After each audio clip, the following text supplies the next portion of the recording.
Good afternoon. I'm Joseph Bonanno. It is exactly 3 o'clock on the dot. The Titans wrap up practice today as they make final preparations for a trip to Jacksonville on Sunday. Coverage right here on The Zone starts at 9 a.m. Titans Radio takes over at 11. Kickoff is at noon. Brian Callahan met with the media earlier today, announced that Dylan Radins, Nick Folk, and Otis Reese will all miss Sunday's game against the Jags, and that Matthew Wright will be called up from the practice squad to kick for the Titans. In NFL news, the Chargers are activating running back J.K. Dobbins from IR, where he'll make his return against the Patriots on Sunday. In Tennessee Volunteers news, running back Dylan Sampson has announced he will forego his senior season and declare for the 2025 NFL Draft. In his junior year, Sampson ran for 1,491 yards and 22 touchdowns. He was also named the SEC Offensive Player of the Year by the Associated Press.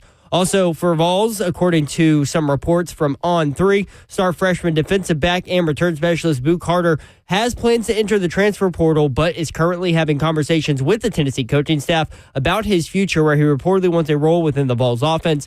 Nothing official on that front as of yet. For all your foundation repair and whatever it needs, you need to visit USSTN.com. Breaking news at once on your home of the Titans and Balls. This is 104.5 The Zone.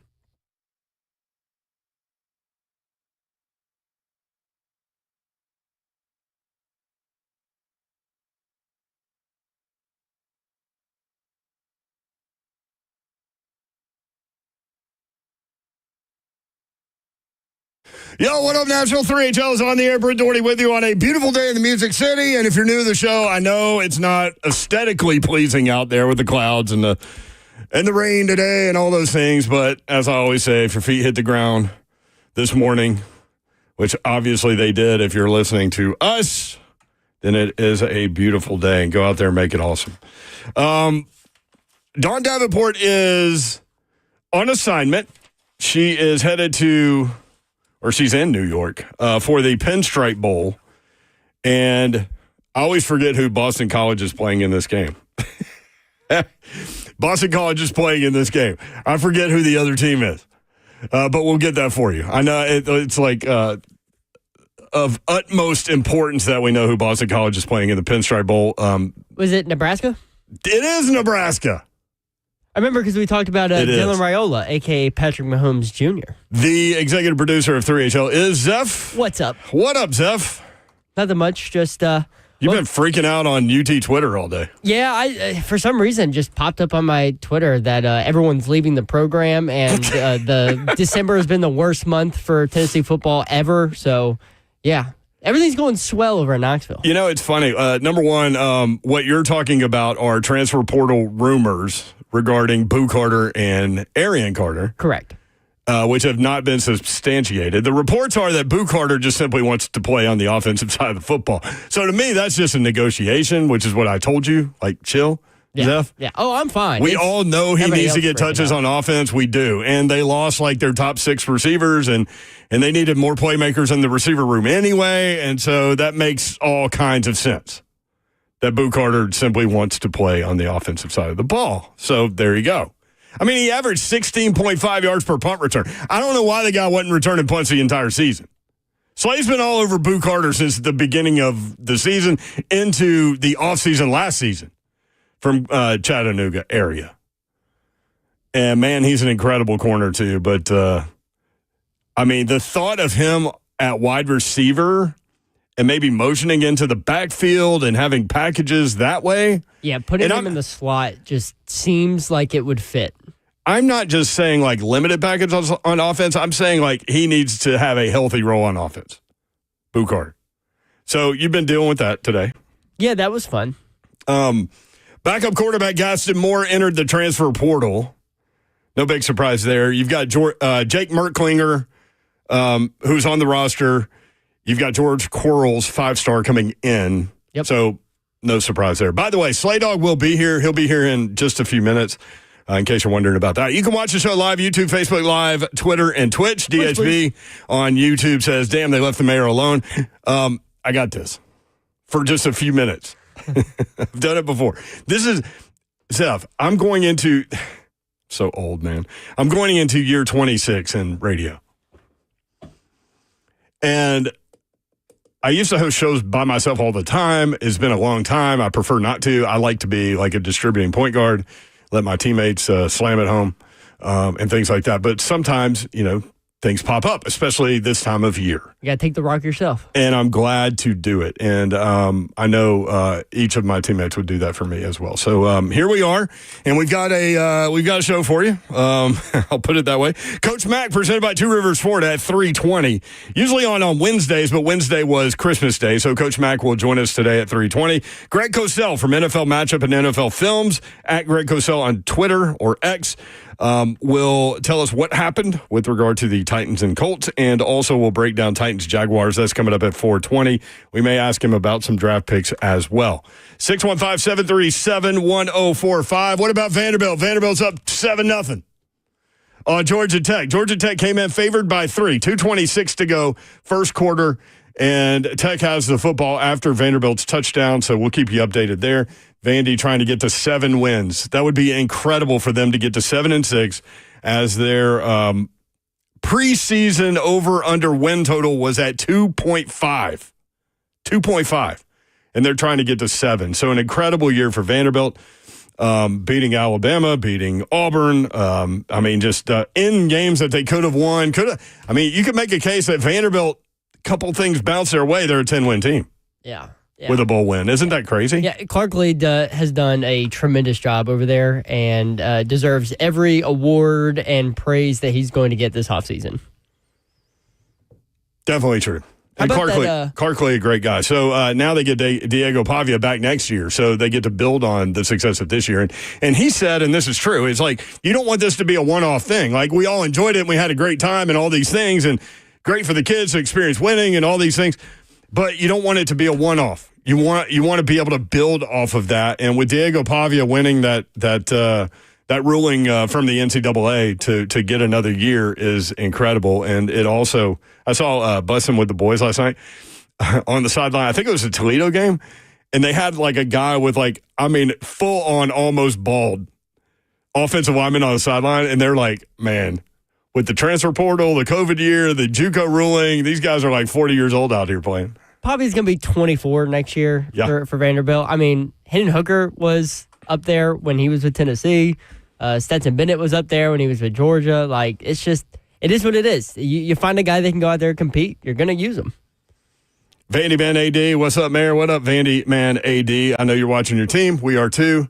And it's funny, I was wondering how the uniform combinations would come out because these teams have similar colors, but I think Vanderbilt... I think that's a bigger question for the Music City Bowl on Monday with Iowa and Missouri. Those are, flip-flop the uniforms are the same. They are. Vol fans, are you concerned about what's going on in the portal? Tennessee has acquired one player. Inside offensive lineman Wendell Moe, 6'3", 330 from Arizona. And they have the following players that have entered the portal. So they gain one, they lose, theoretically, these guys. Gaston Moore, quarterback, we told you about. Defensive lineman Jason Jenkins, who everybody wants. Safety Christian Harrison, great player. Linebacker Jalen Smith, really good player, going to Mississippi State, already committed. Cornerback Jordan Matthews, going to Vanderbilt, already committed. Wide receiver Caleb Webb, going to Maryland. Running back Cam Selden, I missed that one, but it makes sense. There are a lot of running backs in that room. Wide receiver Nate, even with the loss of Dylan today. We'll talk about that in a second, Dylan Sampson. Wide receiver Nate Spillman. Wide receiver Nathan Leacock. Wide receiver Chaz Nimrod. Offensive lineman Vincent Lang. Running back Khalifa Keith. All of those players in the portal, and it's an ever-moving thing. It's really hard to keep up with, honestly. But that's what's going on there. Tennessee running back Dylan Sampson announced today that he is headed to the NFL draft. Thanks. That's all I have to say.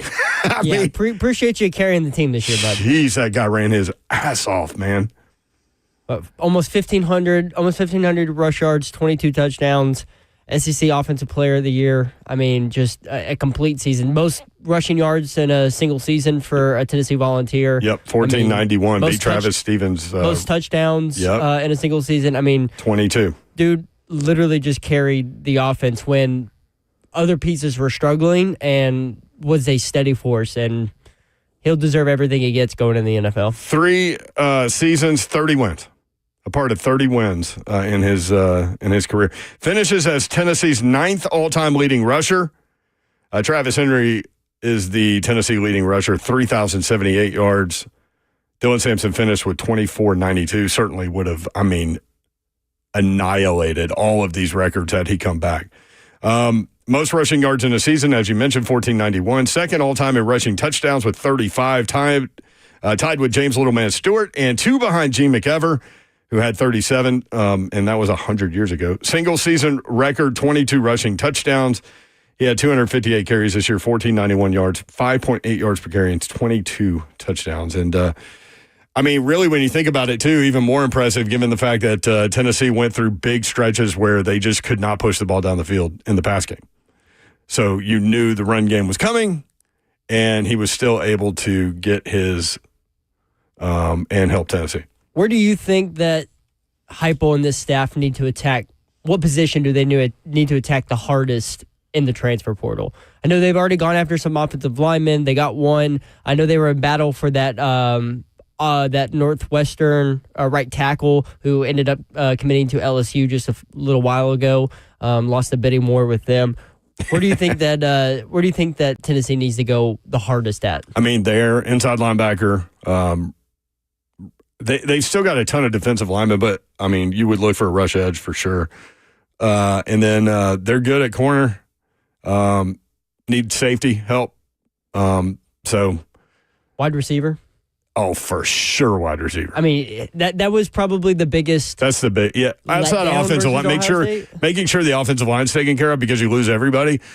Wide receivers next, and it's not just wide receiver. Like they need playmakers in that room, man, because that's what they've been lacking. And you thought you had it with Dante Thornton, and you did from time to time, but consistency. Yep. And they need a kill shot guy in the slot, and maybe that's Boo Carter. Maybe that is him. So you can watch the show live, YouTube, Facebook Live, Twitter, Twitch. Twitch, please. The FNN Bank chat is open. Dawn Davenport will be back on Monday. Slay Dog will be here momentarily. Vandy Man AD, first nice words I've heard from you about Vandy. That is 100% not true, Vandy Man AD. I think he was talking about me. Oh. Which may be true. That might be true. Because I don't talk much, but I definitely don't talk much about Vanderbilt, so... That is really funny. What have you guys been up to? Christmas week, man. It's weird when Christmas Day falls in the middle of the week on a Wednesday. I don't like it. I feel like just wandering around town that nobody's at work.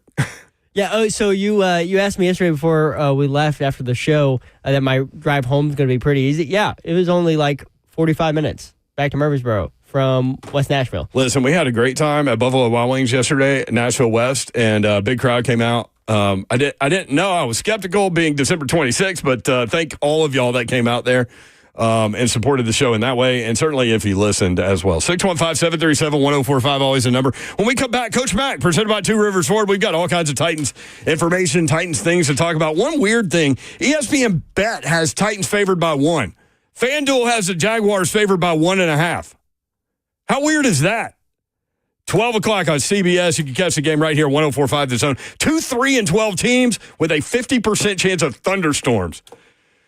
Oh, twist the knife. We'll be right back.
3HL 104.5 The Zone. Vanderbilt leading Georgia Tech 7-0. Haynes King just ran the ball inside the 5-yard line. Second down and goal for the Yellow Jackets.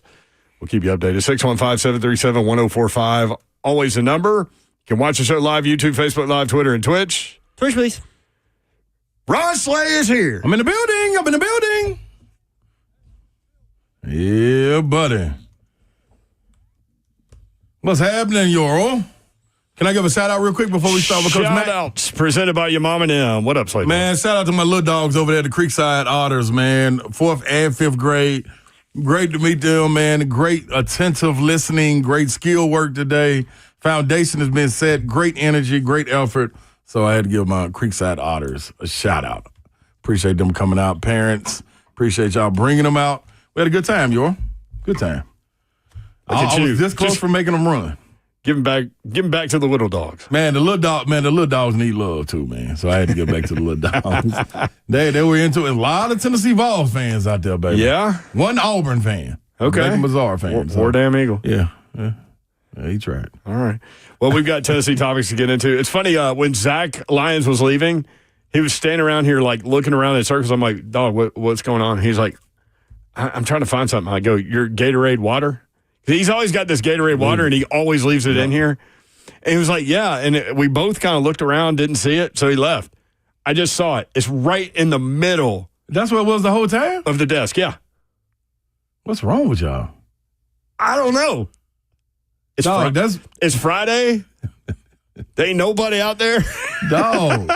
Like, come on, Yoro. That's sitting right there in the middle of y'all, though. I mean, it's bad. Vandy Ben AD, my boy's going to pull this off, Slay.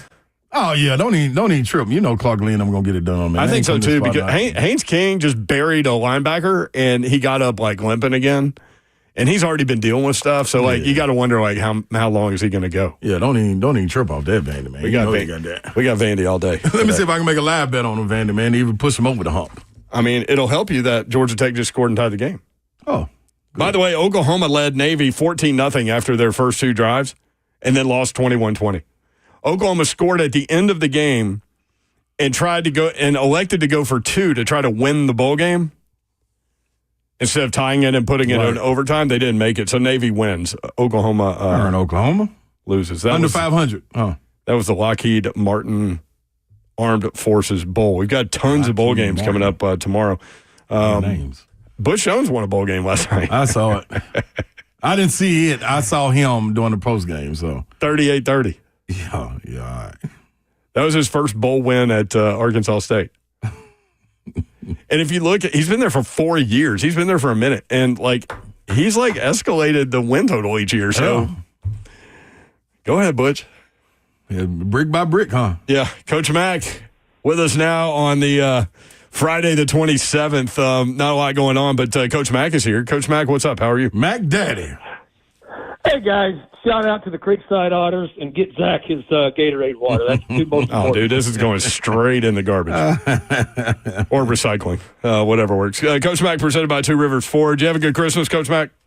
Great Christmas. Had a lot of places to go. Made every one of them, and it was fun. You had a Coach Mack Christmas tour like Beyonce? Yeah, it was. Or Mariah Carey? Mack over Nashville tour for Christmas. It was great. I love it. All right, so do you get into these bowl games at all? Do you find yourself watching college football too?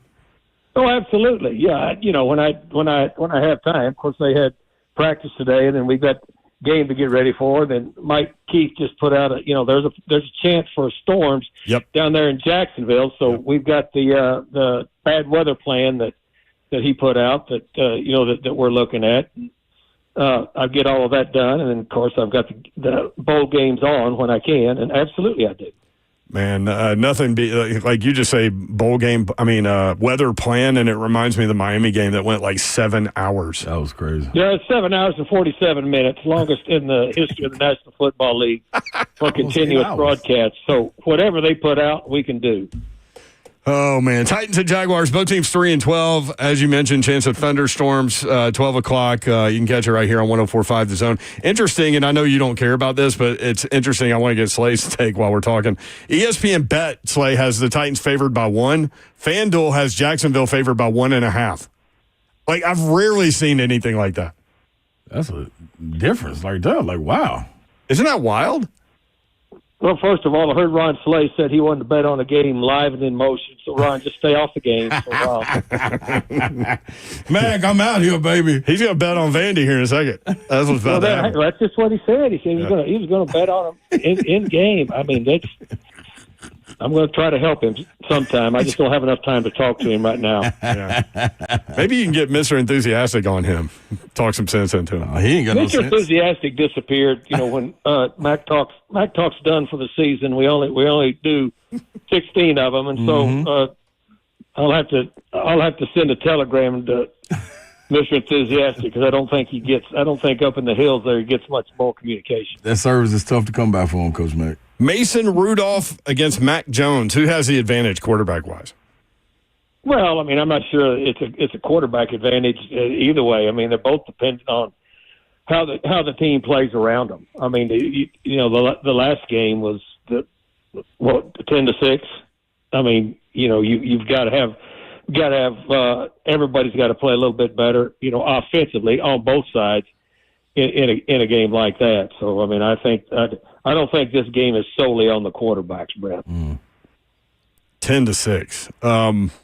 I'm going to look up the over-under is much higher than that. In Slay's betting world and mine too.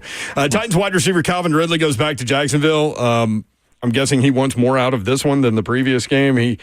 He went for what was it? 6 for 59, 7 catches, 59 yards. Here's what he said. He said, I got to get to them. I want to get to them. I want to beat them. They talked trash to me last time. I really wasn't listening, but they stopped me a couple of times, and I just heard chirping.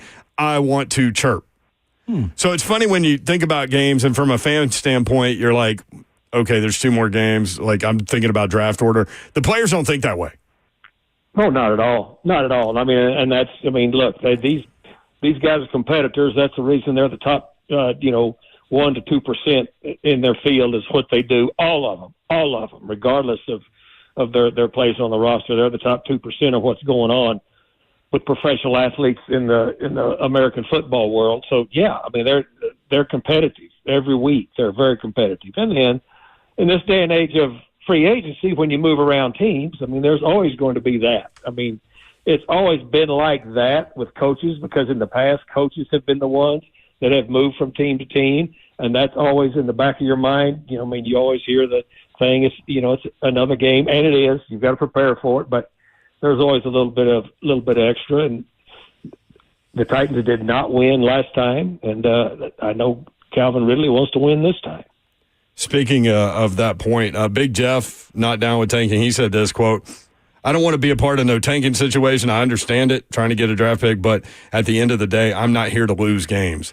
And I'm going to tell you, man. Nobody is. That whole tanking thing is, that's a figment of everybody's imagination that other than who's involved in the games, because that's just, and, you've seen the thing that even the smell of it, like down there at Miami a couple of years ago, I mean, that's big problems. Big problems. Much bigger problems than a draft positioning. So that doesn't happen. It hasn't happened in my 39 years in the league. Any team I've ever been with, I can promise you that. I've been amazed at Big Jeff because I shouldn't be because we know what he is and we've seen it. But I know he's dealing with a lot of stuff. And I keep thinking about was it last offseason, Slay Dog, or the season before, where he came on the show and told us everything that he was dealing with during the season injury-wise and hadn't really put it out there, and I think we're going to get another situation like that. I know he's working through a shoulder, but, man, that guy's motor never quits running, and he was all over the field against Indy. Well, there's another thing about professional athletes, Big Jeff, being one of them. They don't talk about their injuries. None of these guys are healthy right now on any teams. There's nobody healthier. There are just some healthier than others. I mean, but the term healthy, I mean, they won't be healthy until 2 months after the season is over with, and then they start, then they'll start back in trying to get everything ginned up so that they can play another 17 weeks. I mean, it's health. Health is a relative term when you're playing professional football. Absolutely is. You got to have it. When you're talking about health, almost had the opportunity to They get David Long back, but when you talk about health, he didn't pass. So talk about this young linebacker core and just exactly what they're getting out of this experience, Coach Mack. They're getting baptism by fire is what they're getting. Mm-hmm. I mean, it really is. I mean, you if you know anything about it, of course, I watched the linebackers pretty close because I was pretty close to them for a lot of years. And when you're thrown into the fire like they were thrown into last week, especially with that G-pull scheme with a quarterback running where you've got to +1 it. I mean, everybody's got to be exactly ahead of blocks, and it has to be exactly technique sound and exactly responsibility sound. If you have one or two off in that chain when you're replacing gaps, I mean, it's a problem. And you saw it. And those guys, those young linebackers, they lived through a really, really tough time last afternoon in Indy. So how much stress does that put on safeties, knowing they've got young linebackers in front of them? Do they get in their head about trying to do too much, maybe? No. Well, look, when you're +1ing, and again, we can get as deep into the weeds of ball as we want to, but anytime you're +1ing with an RPO, the RPO is just option football, but the pitch part of it is now the throw, okay? But you've got to have enough in there. You have to have somebody assigned to the quarterback if he is a primary runner, which he is, in Washington, in Baltimore, and now with Indy. And so you got to +1 it. If you +1 it, then there's really only one safety, and because you're playing post safety. Because the two corners, when you're playing post safety, they're out of it, especially if they've got wide receivers on each side of the formation, which everybody does now. It's not like the wishbone used to be, where they'd always have one closed side and one open side. They've got two open sides now, so your corners are out of it. So the safety is really the post safety, and that's it. And then everybody else has to fit up. If you start playing two shell against it, which you can, well, then you're going to be somebody's got a double gap to take care of the quarterback. And I mean, you can do it, but it's a numbers game. It's a numbers game. Then you start putting the G-pull scheme into it, which everybody does now, which everybody practices, which the Titans practiced last week going into it. The G-pull schemes now, it's not single one back, one gap where you hit straight ahead. You've got to replace those gaps, and you got to move and be ahead of those pullers. I mean, that's about as deep as we need to go, probably, with the time we got allotted. That's right. I mean, might as well, right? Like, it's that time of the year. Let's get deep in the weeds of football. Absolutely love it.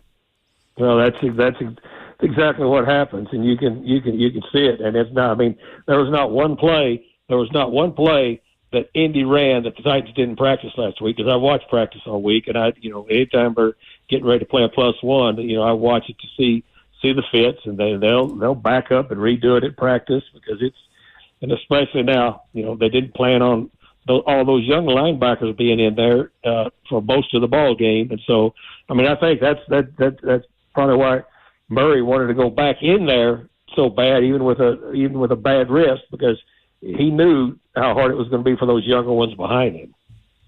As a former linebacker coach for all those years, can you see it from the booth, like, immediately, like, oh, crap, the bad fit there on the linebacker, this is going to be a gash play? Well, I can see it when they're not replacing. Yeah, I mean. Yeah. I see it all pretty quickly now, as long as I've been doing it. So, with that said, what are we going to see from the Titans run D? They gave up 335, 6.7 yards per carry against Indy last week. In the previous matchup, coach, against Jacksonville, the Titans held the Jags to just 26 yards rushing.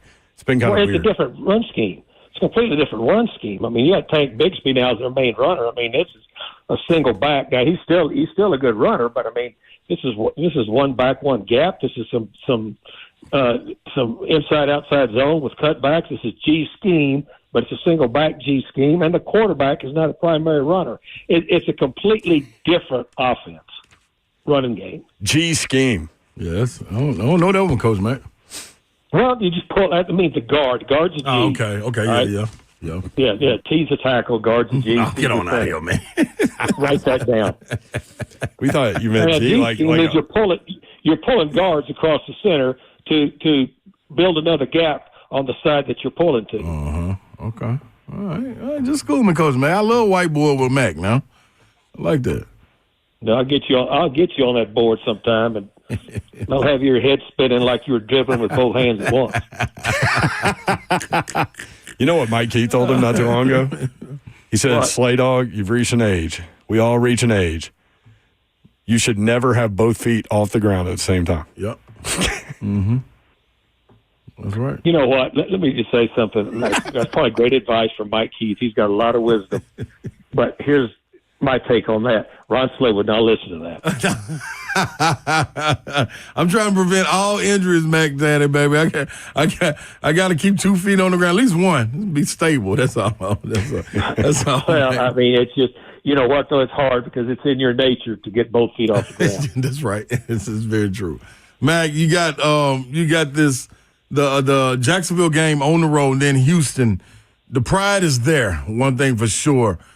Ending before going in those exit meetings, I know as a player how that is. What's the thoughts as a coach when you're winding down, or do you even get to look that far ahead? Or are you really just taking it day by day?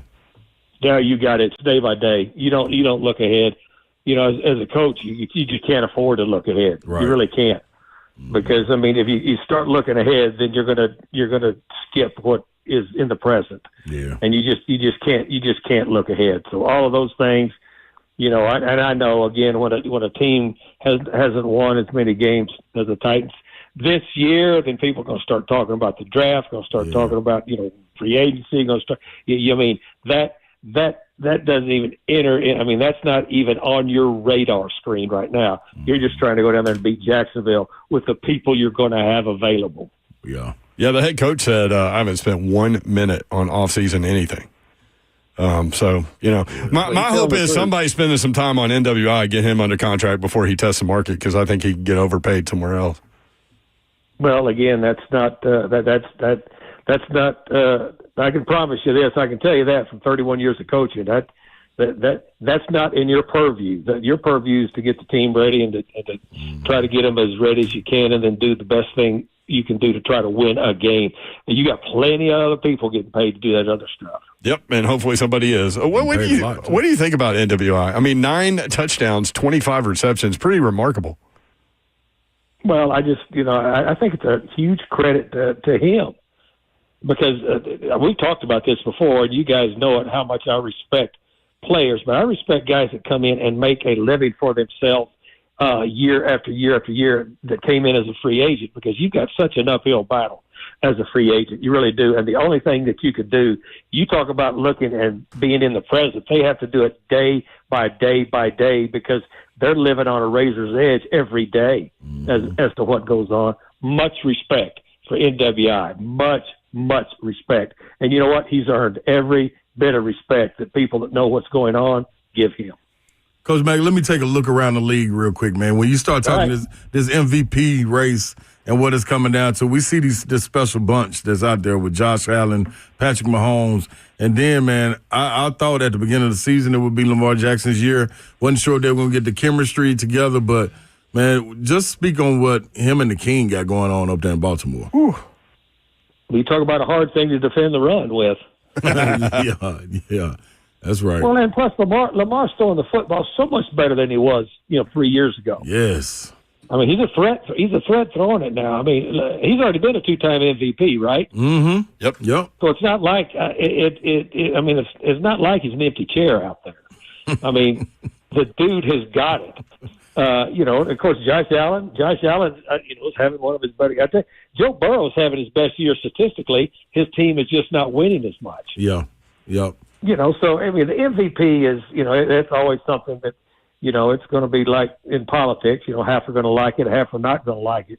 But what Lamar Jackson has done this year, and, with the addition of Derrick Henry, I mean, that's hard to defend. You talk about +1 with run defense.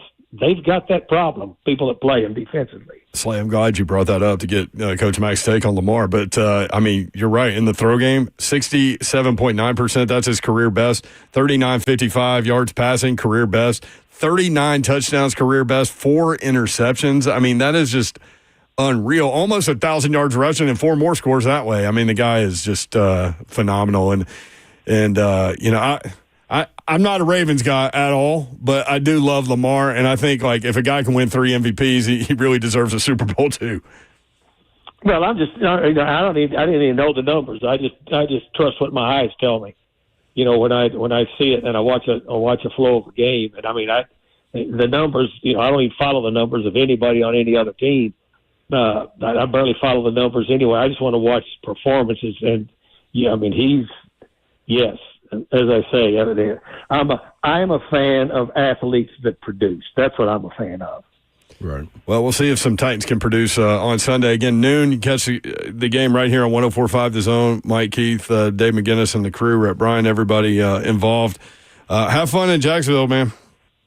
Ramon's name is going to come up now, because if we do have weather, last time we had weather in that 7.5-hour game, Amy Wells had to have the microphone out in the middle of the field, the lightning storm. Ramon is a little bit bigger target, but that's his job now. Let's go, Big Savage. Yeah, stand tall through it all, man. I'll see you guys. See you, Coach Mack. All right. 3HL 104.5 The Zone. When we come back, I know we're all kind of watching the draft order teams. Mm-hmm. Some injury news regarding the Colts-Giants matchup. We've got that for you next. If you want in, 615-737-1045.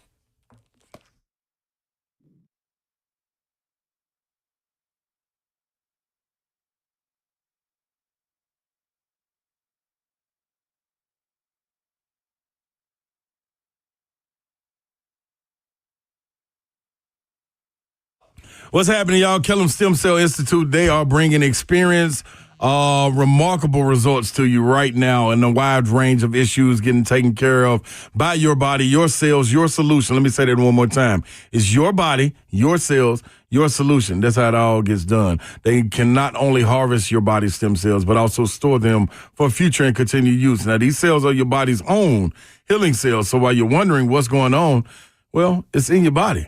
So they're harvested and redeployed based on your needs. Stem cells attack the inflammation in the body, and we all know that the autoimmune disorders derive from inflammation. So get rid of it. Congestive heart failure, lung issues, autism, arthritis, whatever it is. I had it done with my knee, hip, and shoulder, and feeling great. You hear me? Like Tony the Tiger. Call and set you a consultation up today at 615-850-4415. That is the number to talk directly with Dr. Kellum when you sit down with him and get all your answers. You just got to get to Kellum Stem Cell Institute.com.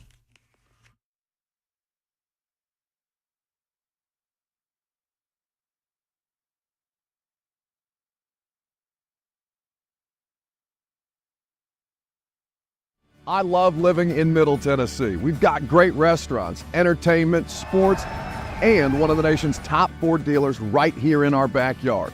Two Rivers Ford. Remember that name. Two Rivers has been a staple in our community since 1983. They're locally owned. They have a non-commissioned sales team, and they sell below MSRP. They've been doing business with integrity for decades. Two Rivers Ford, the South's most trusted Ford dealer.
Shot caller.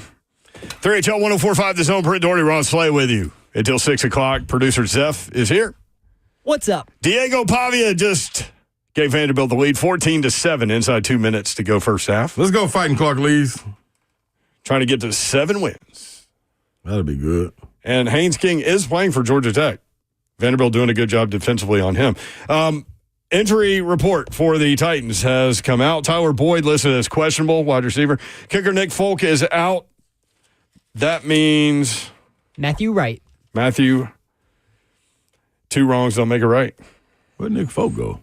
He's got an abdomen thing going on. Me too. A big one. I can't make it in. I can't make it 6. So I just got one big one. Was it the wings at the Buffalo Wild Wings yesterday? That was really good. I was mad because I wanted to take some of them home yesterday. They wouldn't have been as good going home. No, it was hot, boy. Coming about that grease. Ain't nothing like some good hot chicken. Tell you that right now. Welcome to Nashville. I like how we got there from Nick Folk. That's ain't that good? Yeah, good and terrible. Matthew Wright, maybe he has a chance to win the game for the Titans. Matty Wright. Where did Matthew Wright come from? I need more information, Jeff, on Matthew Wright. He's probably from Minnesota or something. You think he's from Minnesota? Yeah, I'm going Minnesota. He grew up at playing hockey as a kid, and then transitioned because he started to play soccer in the 1 month a year that you could play soccer in Minnesota. There you go. Leg was a little stronger than and then he started kicking footballs. Accuracy. He went to UCF. Minnesota tied in there somehow. He's 28 years old. Where's he from, though, Zeph Dog? He is from, he's got a lot of career. He's from Lancaster, Pennsylvania. Oh, okay. Close to Minnesota. Not really. Somebody related to him is from Minnesota. He was originally signed as the rookie free agent by Pittsburgh in 2019. Where's his wife from, though? I have no idea. Minnesota. But here is a career. She worked at Sbarro in Mall of America. Here is a career highlight for him on here. Right into the Jacksonville Jaguars' 20-game losing streak when he made 2 fourth-quarter field goals to defeat the Miami Dolphins on October 17th, 2021. That's why they signed him right there, because he used to play for Jacksonville, so he's got all the secrets. Yeah, but that little backup kicker thing, he's got all the secrets. Yeah, but there's got to be somebody. Jeff, you are great on your research, but you slacking on this one. What? Minnesota's tied in there somehow, somewhere. Slay wants to find the third cousin that's from Minnesota. Yes. Okay, Central Florida. Did they play Minnesota that year? Probably. I don't know. Well, you got him on assignment, man. My boy. That's my dog back there. Matthew Wright. I know it's something. I look. How about that? What if he has a chance to win the game and it's wide right? I mean. No, this guy makes game winners. Right, but his last name is Wright. Who's he made game winners against? He's made it for the Jacksonville Jaguars. He snapped their 20-game losing streak, remember? He's made for the Chargers. He went on November 29, 2024. This year, he went 4 for 4 on field goals, including a 31-yard game winner against L.A. To help the Chiefs. Hell, I can hit a 31-yarder. Get out of here. He played for the Chiefs. He played for the Chiefs. He won the AFC West for the Chiefs by himself. What? Oh, yeah. Never mind Mahomes and all that. By the way, I haven't heard much about Taylor Swift anymore. Have y'all? Good. She's kind of faded into right. Are they having trouble? Her maybe and Kelsey? Maybe she's on tour. Do you think she and Kelsey are having trouble? Hell no. Or is it because Kelsey's having a down year? They're like, ooh. No, he picked it up last game. Yeah, one game. I'm talking about the year as a whole. Yeah. Maybe they did the thing where they took time apart so he could improve his game. Oh, I'm finna find That's like Bull Durham. That's what they did in Bull Durham. Uh-oh.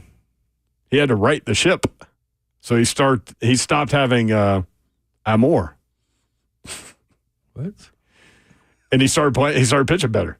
This is embarrassing. What are you fools talking about? All right, I'm still at Nick Folk on the injury report. I'm still at Matthew Wright trying to find a connection to Minnesota. Well, while you do that, I'll go down the rest of the list. Safety Amani Hooker with a shoulder is listed as questionable. Tony Pollard, running back with the ankle, questionable. The following 3 players are out. Guard Dylan Radins, which we talked about. So Corey Levin will be the center. Daniel Brunskill will be right guard, and then the right tackle will be a rotation, they said, of NPF and Jalen Duncan. I don't know about Ojokwu there, but Matthew Wright will kick. What? I found it, everybody. You found what? He taught for 2 years at Huntington University and was a postdoctoral fellow for 2 years this is the same guy. at the Institute for Mathematics and its applications at the University of Minnesota. This is not the same guy. This is not this. There's no way that's This the was same the Matthew guy. Wright I was thinking about. The Associate Professor of Mathematics, Statistics, and Computer Science. I knew it was the Matt Wright. Is it kicker Matthew Wright? Yeah, but now it's a different one. Oh. This is the one I was thinking. I was confusing them with. You think that's his twin brother? They got the same neck. They actually do. What if somebody had twins and they named them both the same name? I'm sure that's happened. You think so? That's definitely happened. Like if there were twin Matthew Wrights, like the kicker and the math guy, and they were both named Matthew Wright, but they were twins? What you going to do, spell them different? No, you just spell Can't them name the the same. kids the same. Like, how would you tell them apart at all? You can't do that. Yo, Matty Wright, and they both come. That would be easy, though. You can go like Lark and Clark or something. But No, but if you're a parent and you got two kids and they're twins and they both have the same name and you need some errands done or some help around the house, you just yell the one name and both of them come. That's easy. no, they got to do it anyway. Even if you don't yell their name, who feeding this house? Who feeding this house? Me. That's who. Who do I trust? Me. That's right. That's who. You knew I was going there. Creekside Autos, what's up? Just random. Just random. All right, Dylan Radin's out. Otis Reese, linebacker, out. Colton Dow, they hope to get him back next week. Wouldn't it I don't know about this. No, don't say that. Don't you do that. Don't don't you want do me to that. put it out there? No, I know You know exactly where I'm what going? you're about to say. No. Don't come back Do and play not one do game. that. Don't do that. Not after all that. Don't do it. Let it go. Let it go. Let it go. Because Don't come back and play one ain't game. that what happened? Ain't that what happened with kind of similar with Harold Landry? He was getting ready to get back out there. Tore his knee up again. Yeah, I don't see. You put it out there. I didn't put it out there. Oh, I knew what you was talking about. I did it with Harold Landry. He's back. Cool. Luke Gifford is listed as full participant today. He's good to go. He's going to wear the green dot. Luke Gifford. Good for him. Him and Caleb Gray, I guess. Or no, what's the name still out there? James Williams. James Williams, good. That's a good experience he getting. I kind of like that guy. That guy needs I love reps that because guy. he moved from Yep. safety to linebacker, so he needs reps. That man long and rangy, boy. He's thumper, man. Yeah, I like James Williams. Do you think Luke Gifford is Kathy Lee Gifford's son? What? Or grandson? She lives in Franklin. Props, Mom. Bryce Oliver. Listed as questionable, wide receiver. Yeah, this. You know the funny thing? This is all the people that fans were clamoring to see in the preseason. Like, oh, he ought to make the team. Well, you got the opportunity. Bryce Oliver. What's a 3-name tight end? Well, there's 5 tight ends. Yep. Oh, the 3-name guy, yeah. Mm-hmm. David Martin Robinson, he'll get an opportunity. DMR. Yeah. Let what's the name get an opportunity too? Just said Colton Dow. I want him out there. Oh, I do too. But I you know mean, why? Because, man, dude, it's nothing like makes me nervous. busting your butt, man, to get back from Yeah. ACL. Yeah. Hold tight for next year, man. Stop your. I love that you found a Matthew Wright mathematician that's from I knew it was one. University of Minnesota. I told y'all it was one. I knew it was one. He's a professor of math. Colts quarterback Anthony Richardson dealing with a back and a foot, but has not been ruled out against the Giants, according to ND coach Shane Steichen. The Titans need the Giants to win for draft order reasons. New York currently has 2 wins and would pick first overall. The Titans have 3 wins and would pick fourth currently. Colts are favored by 7.5 in that game. Against who? Colts and Giants. Colts and Giants, yeah. Titans need the Colts to beat the Giants. Oh, no, they'll beat the No, Giants. the Giants to beat the Colts. Sorry. That's going to be tough. Giants not. You just flipped it just like that. They're not really well equipped to try to beat anybody. Oh, man. 4 o'clock hour coming up. Adam goes green dot for Luke Gifford. Damn, how far we've fallen. Yeah, that's where we are. We're trying to hold on. Just hold on to your love. That's right. We'll be right back. 3HL 1045 The Zone.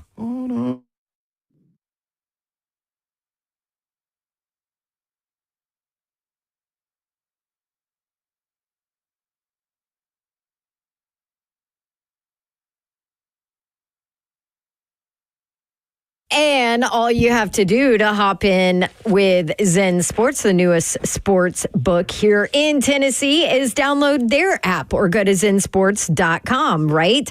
Yes. And now is a great time to go ahead and jump in because, I mean, you've got NFL Christmas Day games coming up. You've got a ton of things coming up, and Zen Sports is where you need to be. So here's the deal. Zen Sports did this awesome big game sweepstakes where you could win tickets to the Super Bowl. And then they turned around and did it with college, the big game sweepstakes college edition for December.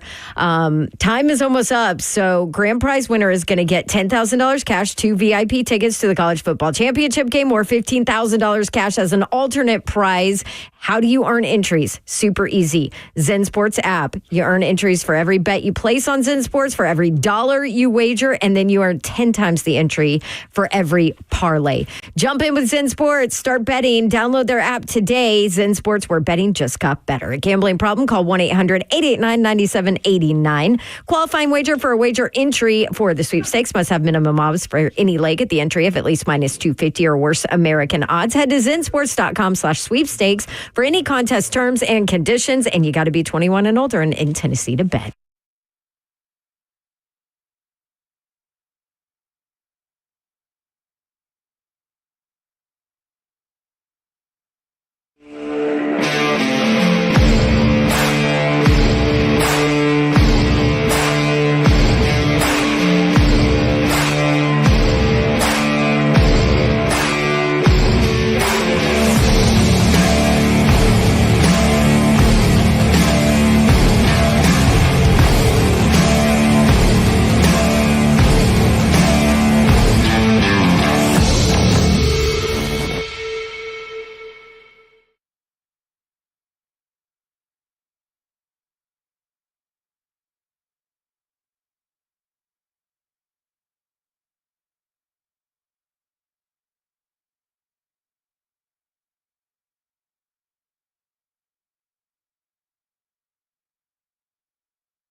Good afternoon. It's 4:02. I'm Joseph Bonanno live from the 104.5 The Zone Studios. Titans wrap up practice today as they make final preparations for a trip to Jacksonville on Sunday. Coverage starts right here on The Zone. Starting at 9 a.m., Titans Radio takes over at 11. Kickoff is at noon. Brian Callahan met with the media earlier today and announced that Dylan Radins, Nick Folk, and Otis Reese will all miss Sunday's game against the Jags. Matthew Wright will be called up from the practice squad to kick. Corey Levin will start at center. Daniel Brunskill will shift over to guard. In Tennessee Volunteers news, running back Dylan Sampson has announced he will forego his senior season and declare for the 2025 NFL Draft. In his junior year, he ran for 1,491 yards, 22 touchdowns, named the SEC Offensive Player of the Year by AP. Also, according to reports from On3, star freshman defensive back and return specialist Boo Carter has plans to enter the transfer portal, but is currently having conversations with the Tennessee coaching staff about his future, where he reportedly wants a role within the Tennessee offense. For all your foundation repair and waterproofing needs, you need to visit USSTN.com.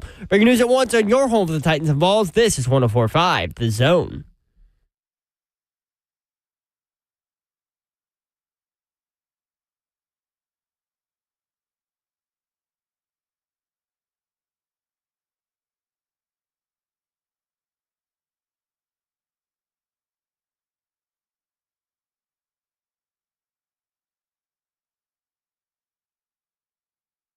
HL 104.5 The Zone. Britt Doherty with you on a beautiful day in the Music City. It is, trust me. Dawn Davenport is in New York. We know because we just saw a picture of her on the subway. I told her to be careful. They setting people on fire on subways. Well, I mean, it's cold. Oh, jeez. That's my favorite. And y'all didn't want me to put Colton Dowell out there. Yeah, Babs is different. We know she'll be all right. Yeah, Babs will get after that guy. Right. Somebody try something silly. Slay Dog's here. I'm in the building. Better be ready. I ain't got no room. Holy cow. They're showing the Oklahoma Navy highlights, and the Navy quarterback just ran like 99 yards for a touchdown right up the middle of the field.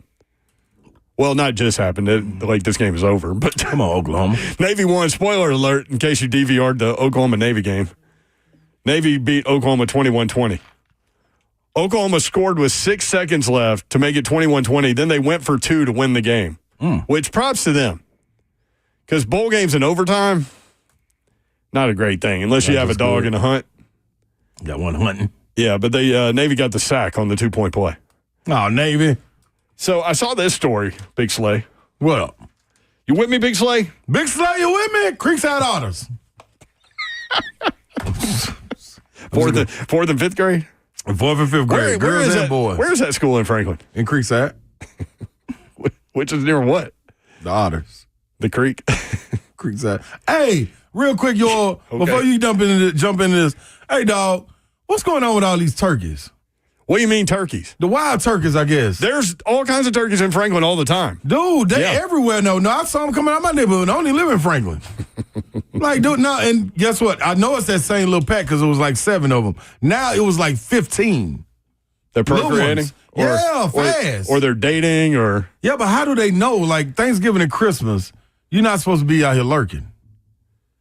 Because you get caught. Also, where do the turkeys go the rest of the year? That's a great question. Do they just die and then just They can't resurface? die. They got to be underground doing something.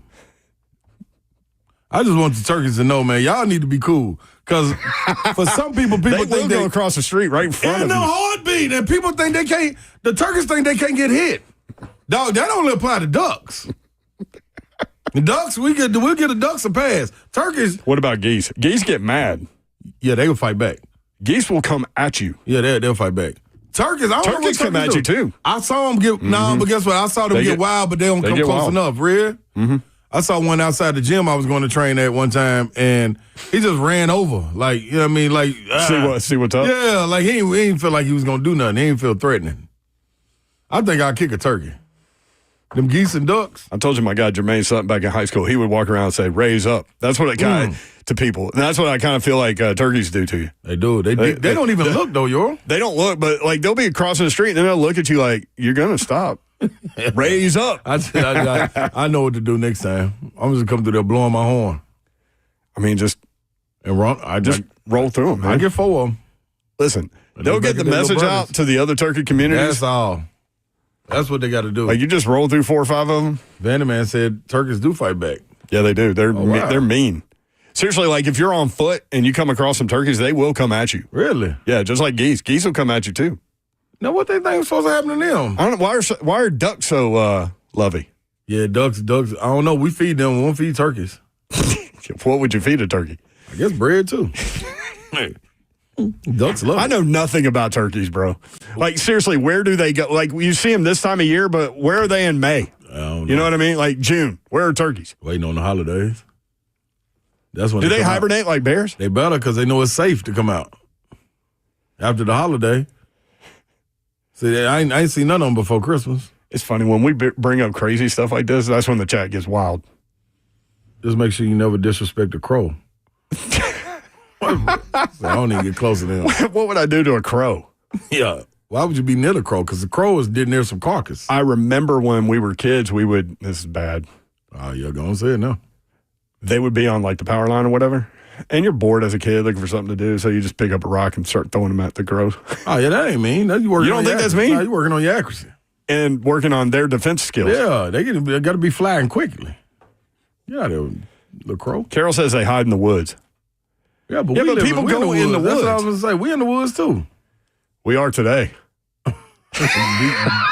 Deep in the woods. Here's a story for you, Slay Dog. I saw this and I was like, man, I got to get his reaction on this. What's up? So Carson Beck's done, right? He had surgery, UCL surgery. It's funny. Right as I say that, they're showing it on ESPN. The hit that got him out. So he's done. There are rumors that he's going to transfer. Do we get to take the Lamborghinis and stuff? Well, that's where I'm going. So Georgia's going from a quarterback that drives a Lamborghini to freshman quarterback Gunnar Stockton. Guess what he drives, Slay Dog? A Honda Accord. A 1984 Ford F-150 with 300,000 miles on it. That's my guy. I'm going to battle with that guy. Yeah, I bet it's clean though. Yeah, get the Lamborghini guy out of here. I want the 300,000 mile 1984 F-150 guy. Mm-hmm. Shout out John Barker. I'll just say though, he looks more team oriented. If that makes sense. Carson Beck, man, when you saw him, he looked like it's me than everybody else, y'all. Like, he walked around like that. When we saw him at SEC Media Day, like, it's one thing to have swagger and an aura about yourself, and it's one thing to kind of distance yourself. And I'm just saying from perception. I could be totally wrong. You don't judge a book by its cover, but that's definitely true. You know what I mean? And we did talk to him, but he had this weird air about him. Like Ricky Pearsall. When we saw him, he's just got I'm cocky. I'm the But I'm telling you, I'm putting it out here. Yeah, I'm letting y'all know. And I'm like, okay, cool. I'm with that. Carson looks like his is more like, you know what I mean? I'm trying to act like I'm with y'all, but I'm really me. You know what I mean? Don't give a crap what you have to say. Yeah, what y'all talking about, man? You know what I mean? So, yeah. And maybe he's not that way, but that is the way he I do know the reaction from the second stringer, and what's his name, Stockton? Gunnar Stockton. With him coming in was totally different than the rah-rah that was out there when Carson Beck was going through his tough times. When that interception was thrown by Stockton and he damn near gave the game away, it wasn't the same reaction. It wasn't people putting their heads down. It was like, that's all right, dog. We're going to get the next one. When he got rocked and probably had a concussion, then people was rallying around him. Yeah. So rocking Stockton. Well, okay. So Carson Beck went from 72% completion percentage last year to 64 this year. What happened to him? He went from 6 interceptions to 12. I know what happened to him. The Lamborghini happened to him? No, Ladd McConkey and Brock Bowers happened to him. Yeah, that's true. Brock Bowers setting receiving records. Dude, that separation is a little bit different when you got them guys to throw to. We didn't necessarily see that guy. That's a great point, Slay Dog. Yeah, the other guy that I thought that was really good for them was, I think his name is Dylan Bell. I think it's number 86. But he was the only other guy that I saw that was like that dude. Everybody else was just some good guys. Brock Bowers. Gosh. What? We haven't, every few weeks we give out his numbers. You know where this dude is, man? Yeah, he's got 2 games left. 101 receptions, 1,067 yards, and 4 touchdowns. With me and you playing quarterback. Yeah. Talking about a dude. We knew it going into the season, though. I mean, I was just scared to go out there with him because of Kyle Phillips. Kyle Phillips. Kyle Pitts, yeah. What happened to him, too? I don't know where he is. Yeah, he'll be back.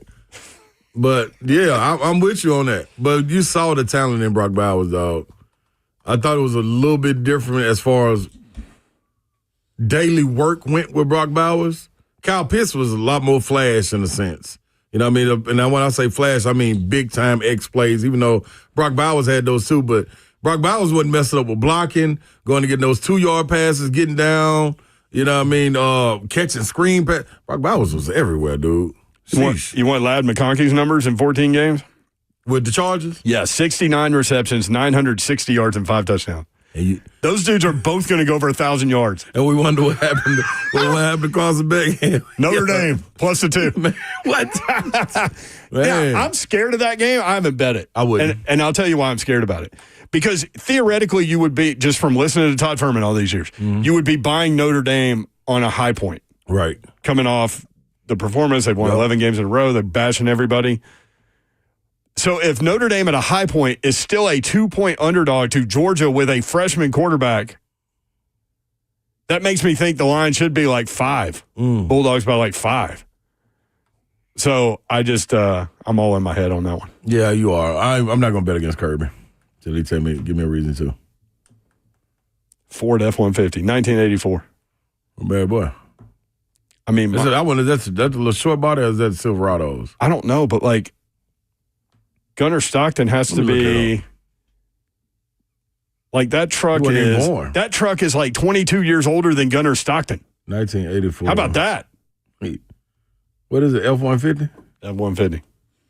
Let's see what this is. Thomas says go. Yep, I knew it. Go Irish all day, baby, on Facebook. That could be the little short body too, kind of like the old school Silverados. I didn't even notice F-150s back then like this. The Silverados I did notice though. Mark says, is Eric Berry retired? Can y'all speak on that? Yes, he is. Retired from what? I mean, he's been retired. Yeah, he's been gone. Chilling. He's been chilling for a minute. Retired from what? Like his next job from the NFL? Yeah, I thought everybody knew. My bad, Mark T. A lot of turkey talk in the chat too. If you want the Evident Bank chat, it is turkey alive and well. Yeah, we just don't know. Look, man. I mean, if you don't know something, tell the world you don't know it. Yeah, we don't know. I don't know where turkeys go for 10 months of the year. Or I saw another one in there. We don't know where turkeys come from. Tell you that. Who came up with tater chips? No, that's a wild thing right there. Tater chip. Ain't there something? You want to know who made the potato chip? Yes, Seth. No, tater chips, not potato chips. Tater chips. Tater chips? Tater chips. Tater chips. Yeah, they were born on a Saturday.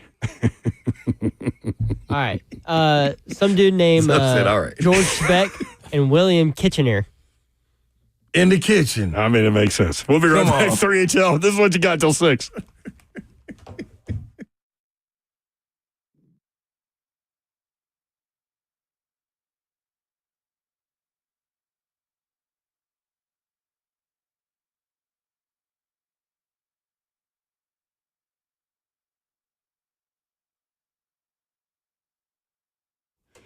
Come to Dodge Chrysler Jeep Ram. That's where you need to go to get that next new vehicle, whether you're looking for a car, truck, SUV, or Jeep. Head into the new year with a new ride. And Daniel Gupton and his crew ready to help you out. Just go up there and let them know what you're looking for. Daniel and his crew will point you in the right direction. Go take your test drive. Go inside. They will help make the numbers work, and it'll be that easy. That's Gupton Dodge Chrysler Jeep Ram. 3450 Tom Austin Highway. In Springfield, Tennessee, just 30 minutes from downtown Nashville. That is where you will find the best vehicle buying experience you will have ever had. Gupton Dodge Chrysler Jeep Ram. I've been telling you about these guys for more than a decade and have bought multiple vehicles from them. They're awesome people. If you're looking to go pre-owned, now's the time. $1,000 off every pre-owned vehicle in stock until the end of the year when you allow Gupton to arrange your financing. What else do they have? Select 2024 Wranglers, $10,000 or more off. Just reach out for the to the dealership for more information. Go online, GuptonMotors.com. All the dealership information is there, address, phone number, inventory, deals they have going on. That's Gupton Dodge Chrysler Jeep Ram, 3450 Tom Austin Highway, GuptonMotors.com.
3HL 104.5 The Zone. Brent Doherty, Ron Slay with you. Don Davenport on assignment. She's got the Pinstripe Bowl coming up, Nebraska and Boston College. See, I finally got it. At Yankee Stadium.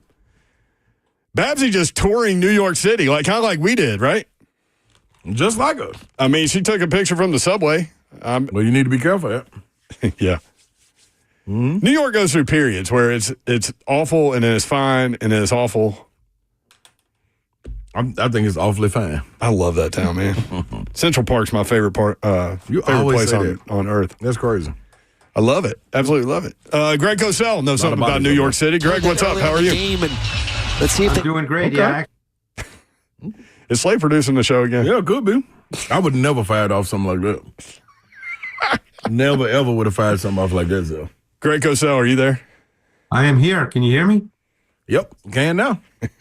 That's a good thing. That's a great thing. We heard some weird play-by-play. I don't even know what that was. It wasn't football. Yeah, I heard something too. I had no idea what that was, but I was saying the that. Vanderbilt I grew up in Queens in New York, so yeah, I'm a little familiar.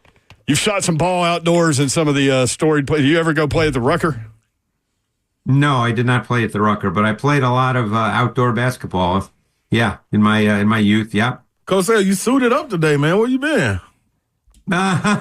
We shot the matchup show today, so because of the Christmas week, we shot it today. So I figured I'd bring a little class to you guys. Yeah, I mean that's really hard to do, but you look like that's probably pretty easy. Yeah, you look like a stockbroker. I just want to unload all my money and give it to you to invest. So, what Ernie Grunfeld? Did you ever play with him up there? I guarded him my junior year in high school. How did that go for you? It went well for him. He had 36 points and 25 rebounds, but who remembers that stuff? Yeah, nobody's keeping track of that, Cosell. Yeah, but that's exactly what happened. Yep. Because I went to Francis Lewis High School, he went to Forest Hills High School, and we played them every year. So I weighed 175 then, Brent. So he was 6'5", 225, and I was 6'4", 175. So it didn't work out too well for me. 25 rebounds. Well, that doesn't tell the whole story though, because you gotta add in. It tells the whole story. You gotta add in what you produced. Tells everything. What's that? You got to add in what you produced, Greg. I don't remember, but I was honorable mention All City my senior year. There we go. It is funny when I wasn't quite as good as Slay, but I did okay for a while. It is funny when you don't remember your own stat line, but you remember the other guy's stat line. Yeah. I love it. So the Titans-Colts game, that was kind of weird, right? Like Titans jump out, 36-yard touchdown pass to Calvin Ridley. Things are going well. What did you see on that play? Things are going really well. Well, that was it was a beautiful throw by Rudolph down the right sideline. It was just a great ball. That happens. I mean, there's nothing. It wasn't like a special, unbelievable thing, but it was an odd game because.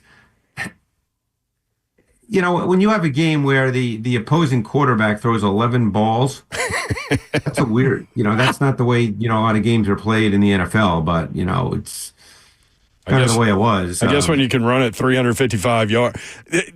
I mean, obviously, like the Colts, with all things being equal, would love to play games where they only ask Anthony Richardson to throw it 11 times if they could, right? And he's not going to play this week, but yeah, I mean, getting back to the Ridley play and the touchdown, and just Rudolph in general.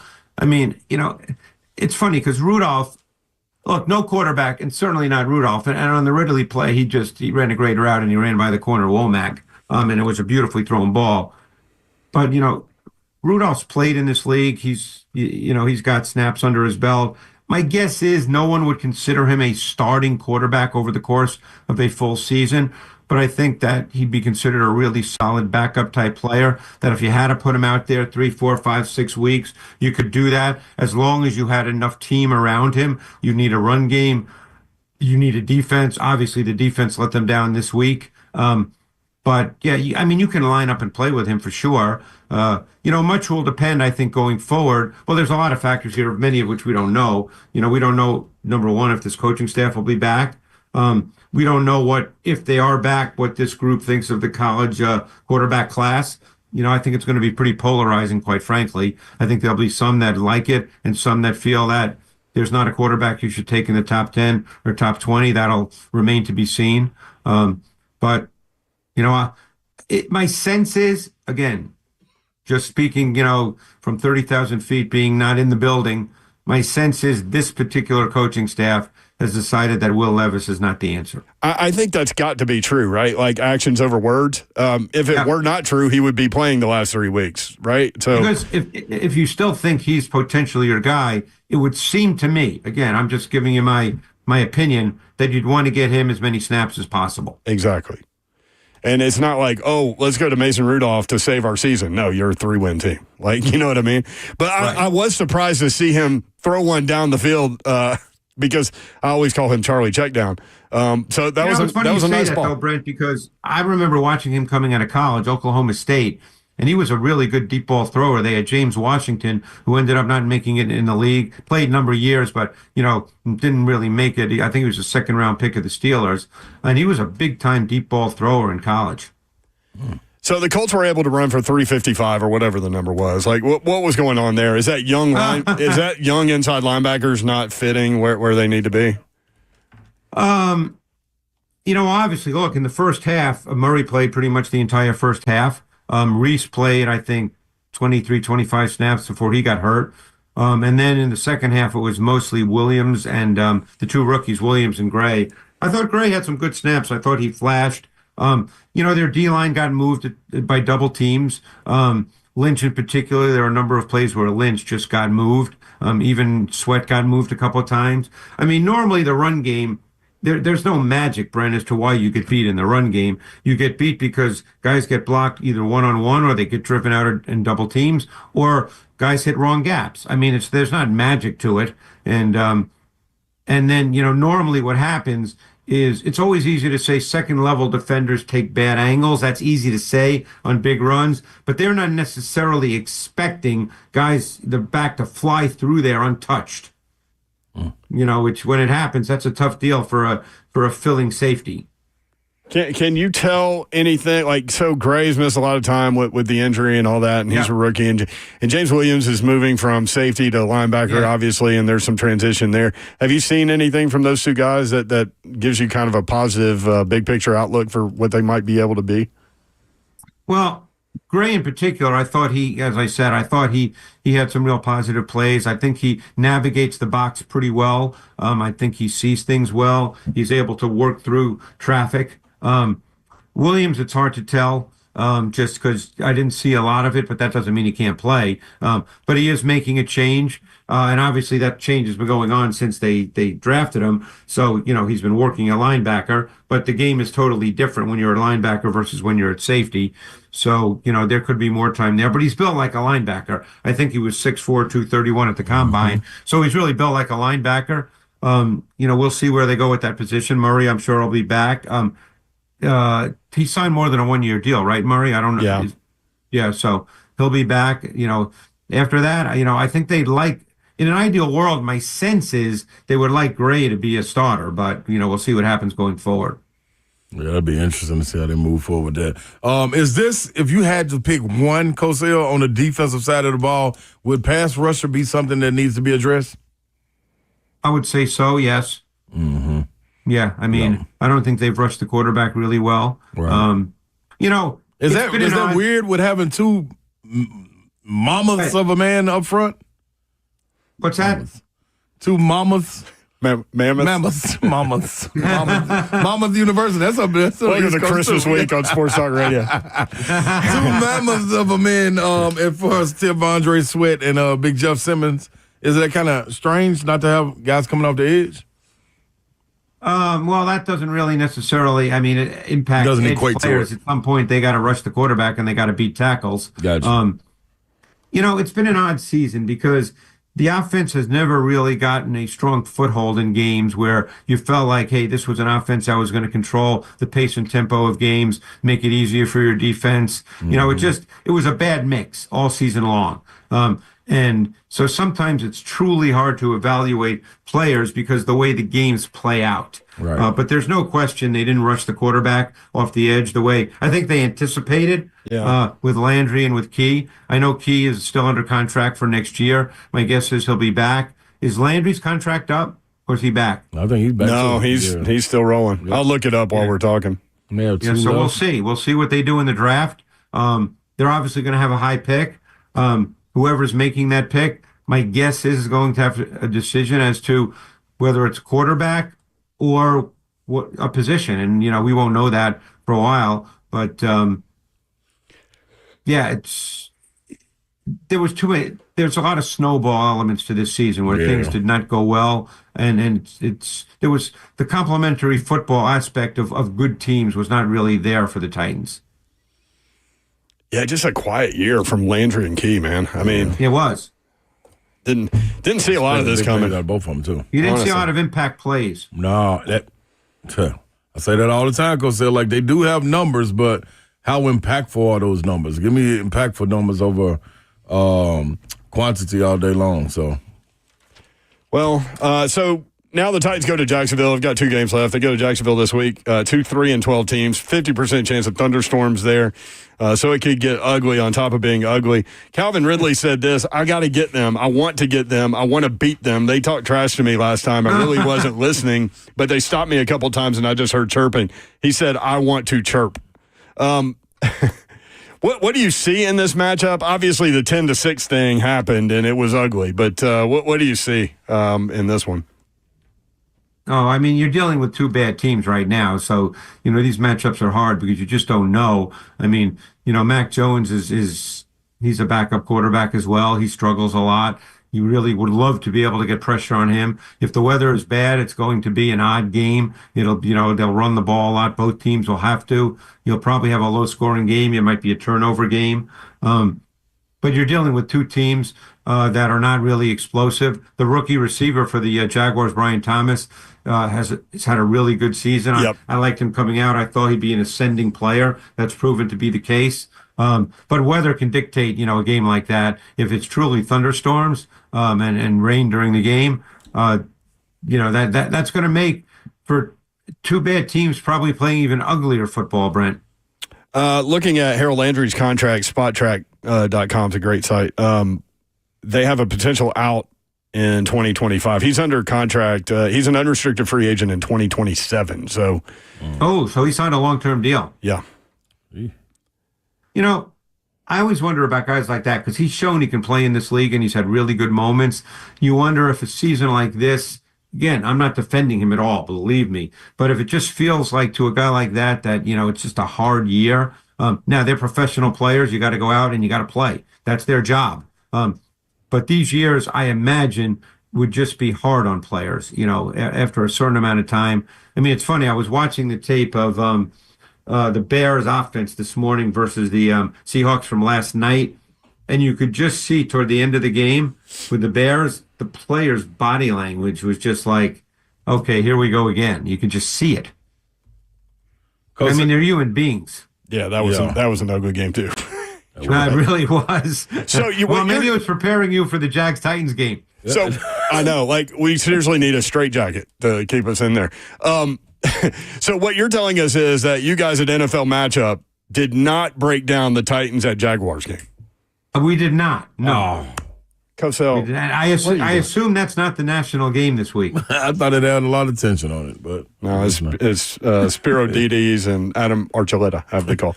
The good thing the Titans don't have to worry about Evan Ingram. He's on our. No. He's a Titan killer. Slay, what happened to your Vols in the college playoffs? Cosell. Man, Cosell. Come on, man. It's Friday. I'm telling you, man, listen, I'm going to tell you exactly what happened. They got 3 guys that you're going to be talking about and breaking down as soon as they get ready to go into the draft at wide receiver. And elite is an understatement. Also, Cosell, did you get to see the game, Cosell? I saw some of it. Wasn't that the night game? Yeah, it was a night game. I don't think I saw the first half. The last time I saw Chip Kelly call offense like that had to be like 6 or 7 years ago. I don't think I've seen it like that. It's funny you mentioned about those players in the draft. Tennessee has a lot of players who are going to be in the draft. Last year, I remember looking at their defense last year. I watched Pierce and I watched Norman Lott, the tackle, who I liked a lot. Yeah. But Igbuka, is that how you say his name? Igbuka? The receiver? Yeah. Igbuka. Yeah, Igbuka, him and Jeremiah, Smith, those dudes, man. Sheesh. Well, Jeremiah Smith, I actually met last year at the Maxwell Club in Atlanta, Georgia, because I was invited down to present an award to Warwick Dunn. Ooh. And Jeremiah Smith was the National High School Player of the Year. And so I got to talk to him. Super impressive kid. Super impressive. He was impressive out there on that field, too. Oh, and then so after I met him, I'd heard the name, but I didn't know anything about him. He was a high school kid. So when I came back to my office, when I got back from Atlanta, I looked up some of his high school highlights, which I never do. It's high school.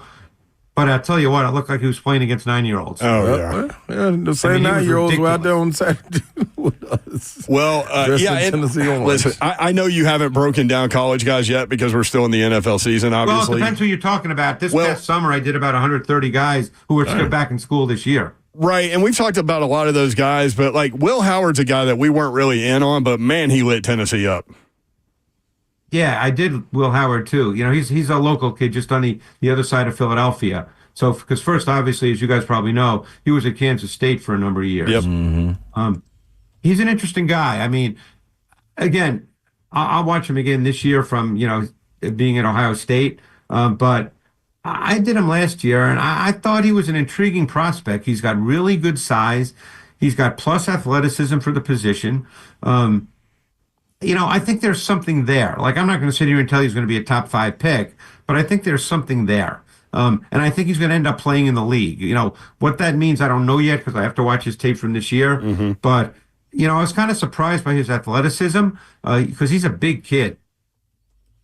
There he is. He's Greg Cosell in a suit. Appreciate you, man. Have a great weekend. Happy New Year. We'll talk with you next week. All right, looking forward to it, guys. Thanks so much. Have a great New Year's. All right, Cosell. Greg Cosell. Yeah. Boy, Ernie lit him up, huh? Yeah, you know what he mentioned, though? People don't realize how tall Ernie Griffin. Ernie Griffin. Archie Griffin? Yeah, I guess so. Him and Ernie together. Ernie Grunfeld. They don't know how tall Ernie Grunfeld is, man. I never think of him as tall because of, I guess, Bernard King. You always tie those two together, and obviously Bernard King's bigger than Ernie Grunfeld, but Ernie was big, man. Oh, man. Incredible player coming out of New York. Both those guys. It's amazing that Tennessee got both of those guys. Yeah. Did a great job getting Ernie. Ernie and Bernie show. 36 and 25 against Cosell. Yeah. It's funny how you never forget stuff like that. No, you won't. Not when you play it against that guy. Man, that's a guy. Yeah, that's a little bit Got different. another Tennessee player entering the portal. Creekside Otters. We'll tell you next. 3 at Joe. 4-5 this.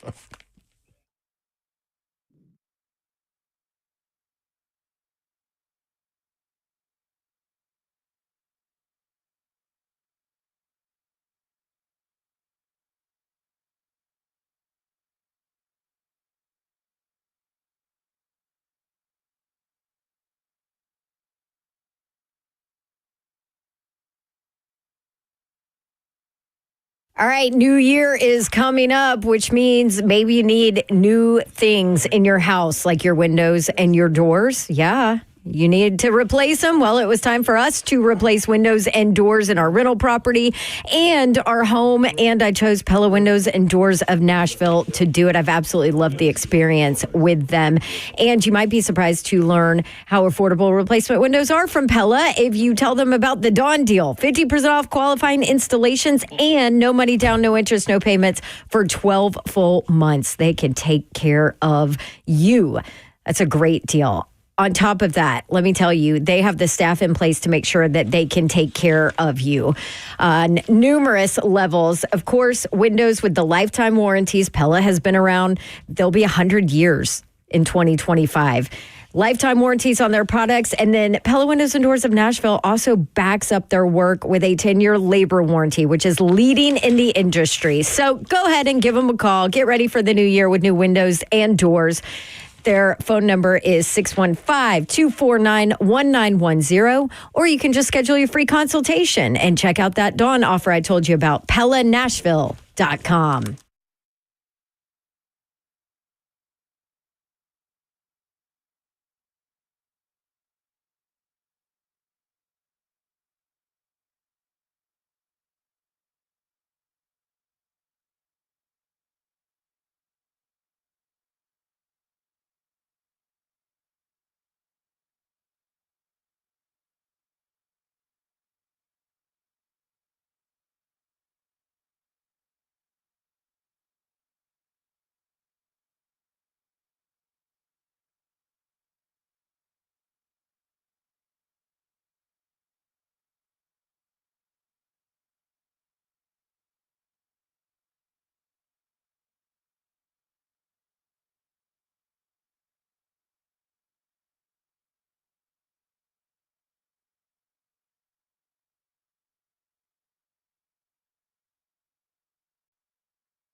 3HL 1045 is on. Portal news for you. What you got, Uriel? By the way, if you want in, 615-737-1045. Backup quarterback Gaston Moore entered the transfer portal today for Tennessee. I'll go through. Gaston Moore? Yeah, I'll go through the list here in a second. We've got another one, Zeph Dog. Who you got? It is the 5th Tennessee wide receiver to enter the portal, and that is wide receiver Squirrel White. Squirrel into the portal. Yep. So that leaves really 3 wide receivers for Tennessee, and Chris Brazzell, Mike Matthews, and Braylon Staley. So. Well, good for those guys. And potentially Boo Carter, depending on if that deal gets worked out. Yeah, what do you think about that little situation? There were all kinds of rumors floating today. It made Zeph upset that Boo Carter was going to enter the portal. Definitely get upset. And Slay's always like, hey, man, let the smoke clear a little bit before you react. Cool. And so then it kind of came out that he just wants to, it has nothing to do with NIL. He just wants to talk with them about having more of a role on offense, which makes complete sense, right? And they, honestly, they're in a position now, put that dude in the slot right now. Well, you got a slot position open now. Right? Should have put him in the slot in the first place. That's what I was saying. Like, the man is a ball hawk. Right as you were coming in, I was like, he averaged 16.5 yards per punt return. Why was he not returning punts from the beginning of the season? Yo, the school that he picked, like, he had schools to pick from. All of them were talking about either side of the ball. Like, that's how dynamic he is with the ball. If anybody's seen him in high school, like, and I know it's a difference, but it's also a difference when you have it as far as having the instinct to be a playmaker. Like, he's a playmaker, dog, that needs to be around the ball any opportunity he gets. He's that special with it. So, yeah, I thought – that's why I remember I was asking him at SEC Media Day, like, dog, I know y'all got some kind of package for Boo Carter, because when it comes to ball hawk, the dude is just dynamic with the ball. And Hypo laughed like, okay, well, now ain't nobody going to be able to laugh because it's serious. Somebody's about to Can you imagine seeing him in the slot and coming in motion with the ball snapped and they just pitch it to him out of the shotgun and what he would do? Trouble. Turn in the corner? Trouble. I'm telling you what it'll do. It'll be trouble. Capital TROUBLE. That's right. And play some corner. Man, Squirrel going into the portal. Squirrel. Listen, man. I can't hold it against these guys for the simple fact it's really a bidding war. Like, they are actually probably going in portals. The few players I heard of are going in just because it's the up to ante. And some of them will go back to the school they were at. It's just to get your attention and be like, all right, hey, man, I need a couple 100,000 more. Like, it's amazing, but this is where we are. And if something ain't done, man, this is going to continue to be what it is. So, hey, go get your bread, man. It's wild. You're telling a squirrel to go get his bread? Yeah. Are you nuts? Whatever you going to do. Go get them all. Go get your food, man. So is that 13 in the portal for Tennessee? 16. I'm missing 3. 16? Yeah, 16 names. So 16 in the portal, and they've gotten 1. So they got one to come back? No, they got 1 from Arizona, Wendell Moe, 6'3", 330. He's going to line up next to your boy from Georgia, the freshman that we had on the show. David Sanders Jr. Carolina. Yeah, Carolina. There you go. Like I said, Carolina. Yeah, it's right down. One of the two. It's right down the street. So 16-1. If this is like economics, you got 16 things going out, 1 coming in, that's not good. Oh, that is weird, man. I don't know how. Man, that is crazy. Plus 2 losing to the draft so far. Dylan Sampson gone. Dante Thornton. Sampson is gone? Yeah. Sampson announced today. Where are you going? NFL draft. Wow, that's what's up. You were doing your camp. Man, I see. Shout out. Creekside Orders. Dylan Sampson announced today he's headed to the NFL draft. Finished as Tennessee's 9th all-time leading rusher. He was only, about 600 yards off, a little less than 600 yards off the record. Travis Henry holds that. Most rushing yards in a season ever for Tennessee. 2nd all-time in rushing touchdowns with 35, tied with Little Man Stewart. 2 off of Gene McEver, who was back in the 1920s. Single season record of 22 rushing touchdowns. So you got coming back Peyton Lewis and Bishop?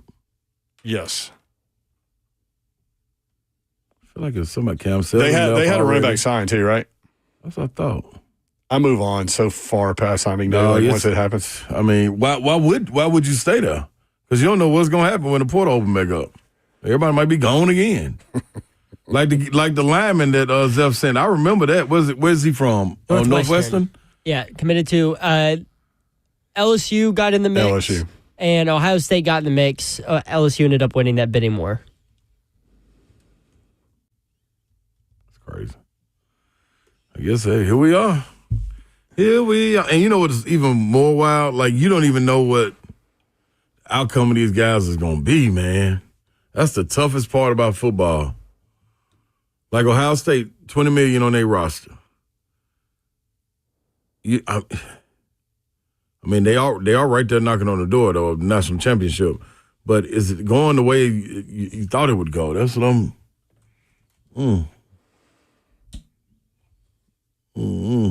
This is wild, man. 615-737-1045. Well, I mean, they're going to end up with more than one guy that they get out of the portal, right? Yeah, no question. And I would anticipate, like, a healthy batch of wide receivers. You got to go get some receivers. Does Brazel finally take the next step? Or does he go? Is he in the portal too? Who's these 16 people? No, Brazel's not. Any of these starters other than... I'm 3 short. So I got Gaston Moore, defensive lineman Jason Jenkins, safety Christian Harrison, linebacker Jalen Smith, cornerback Jordan Matthews went to Vanderbilt, wide receiver Caleb Webb went to Maryland, Cam Selden, running back. Yeah, I remember that. Nate Spillman from here, wide receiver. Wide receiver Nathan Leacock, wide receiver Chaz Nimrod, offensive lineman Vincent Lang, running back Khalifa Keith. Damn, Nate Spillman, I thought. And I'm 3 short. Well, Spillman was pretty good. Guess everybody wants. See, that's the other part about it, man.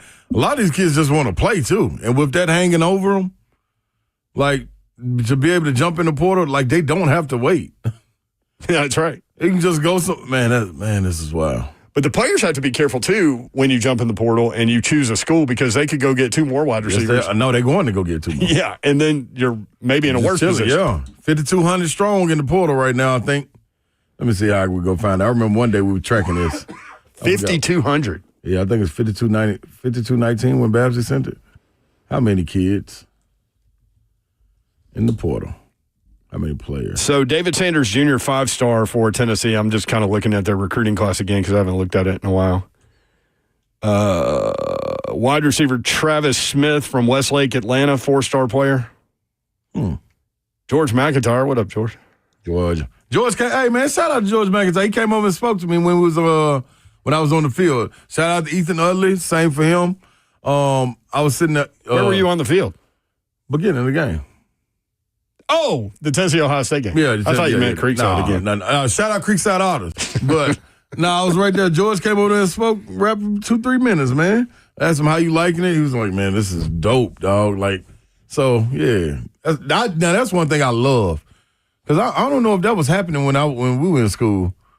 As far as guys. They get to practice and be around the team and all that man, stuff. that is so dope. That experience. I can't imagine being able to leave school early or graduate early, however they're doing it, and go practice. However they're doing it. Yeah, you know what I mean? Go practice with the team. Here's another so they've got 2 4-star receivers signed. Radarius Jackson from Memphis, Sheffield High School. I don't see a running back, though. Man, this world. So I always use Zeph as a gauge on like how Tennessee fans should feel. Where are you right now? Zeph is not a good gauge. You don't think Zeph's a good gauge? The people, other than Boo Carter, the ones leaving, I'm not super worried about. It's probably the fact that you haven't heard much of them bringing people in. And then the one big target that they've had, the Northwestern guy, they lost out to in a bidding war to another SEC team. Oh, here's this the Morris guy from Oakland, Murfreesboro, Oakland. He's a running back, 3-star. Yeah, he won flip from USC, right? Yeah. Yeah, he's supposed to be good. Lucas said he's really good when he covered them for high school football. Mm-hmm. He said he Really likes him. So I'm looking up transfer portal right now to try to figure out. Well, while you do that. Okay, I'll do that. Bro. Shout out. Creekside Otters. More 3HL coming up, 5 o'clock hour. All you guys, if you want in, we've got room for you. Any Creekside Otters that want to call, too. Yeah, 615-737-1045 or George McIntyre. We'll be right back. Oh, yeah.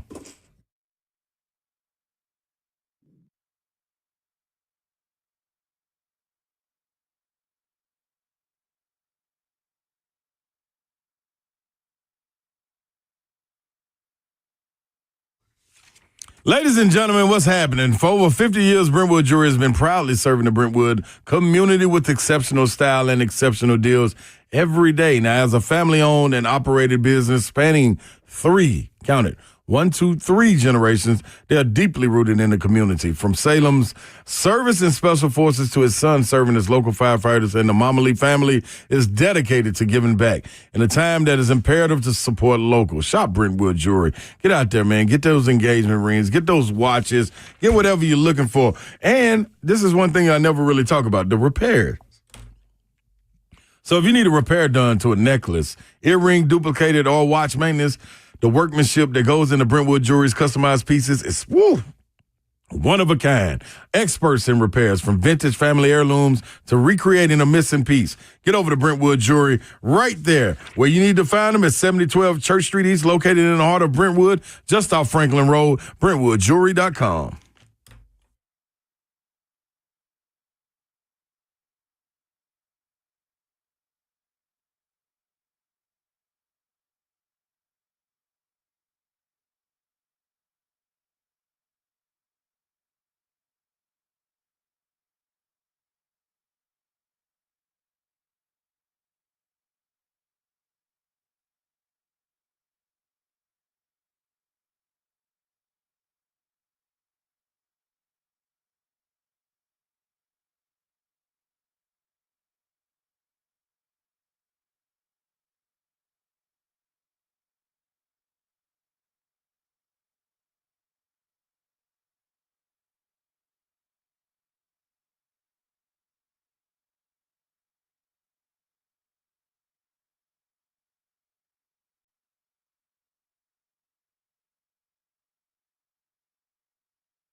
Good evening. It's 5:01. I'm Joseph Bonanno live from the 104.5 The Zone Studios. The Titans will head to Jacksonville this Sunday as they get ready to face the Jacksonville Jaguars. Coverage right here on The Zone starts at 9 a.m. Titans Radio takes over at 11. Kickoff is at noon. Brian Callahan told the media earlier today that Dylan Radins, Nick Folk, and Otis Reese will all miss Sunday's game. That Matthew Wright will be called up from the practice squad to kick for the Titans. Daniel Brunskill will play guard, and Corey Levin will play center.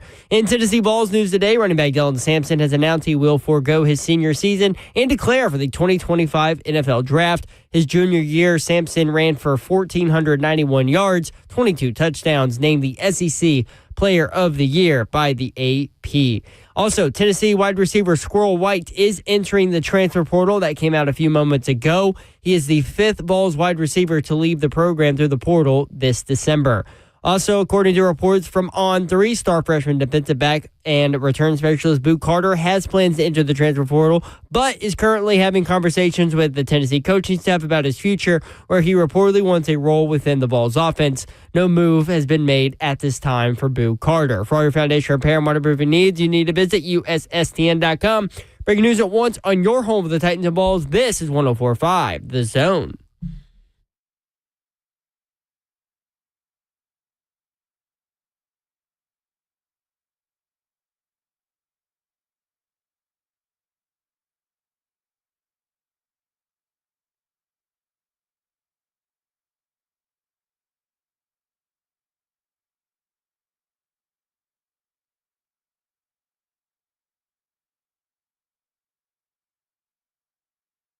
HL 104.5 The Zone. Britt Doherty with you on a beautiful evening in the Music City. Hope you're having a great Friday.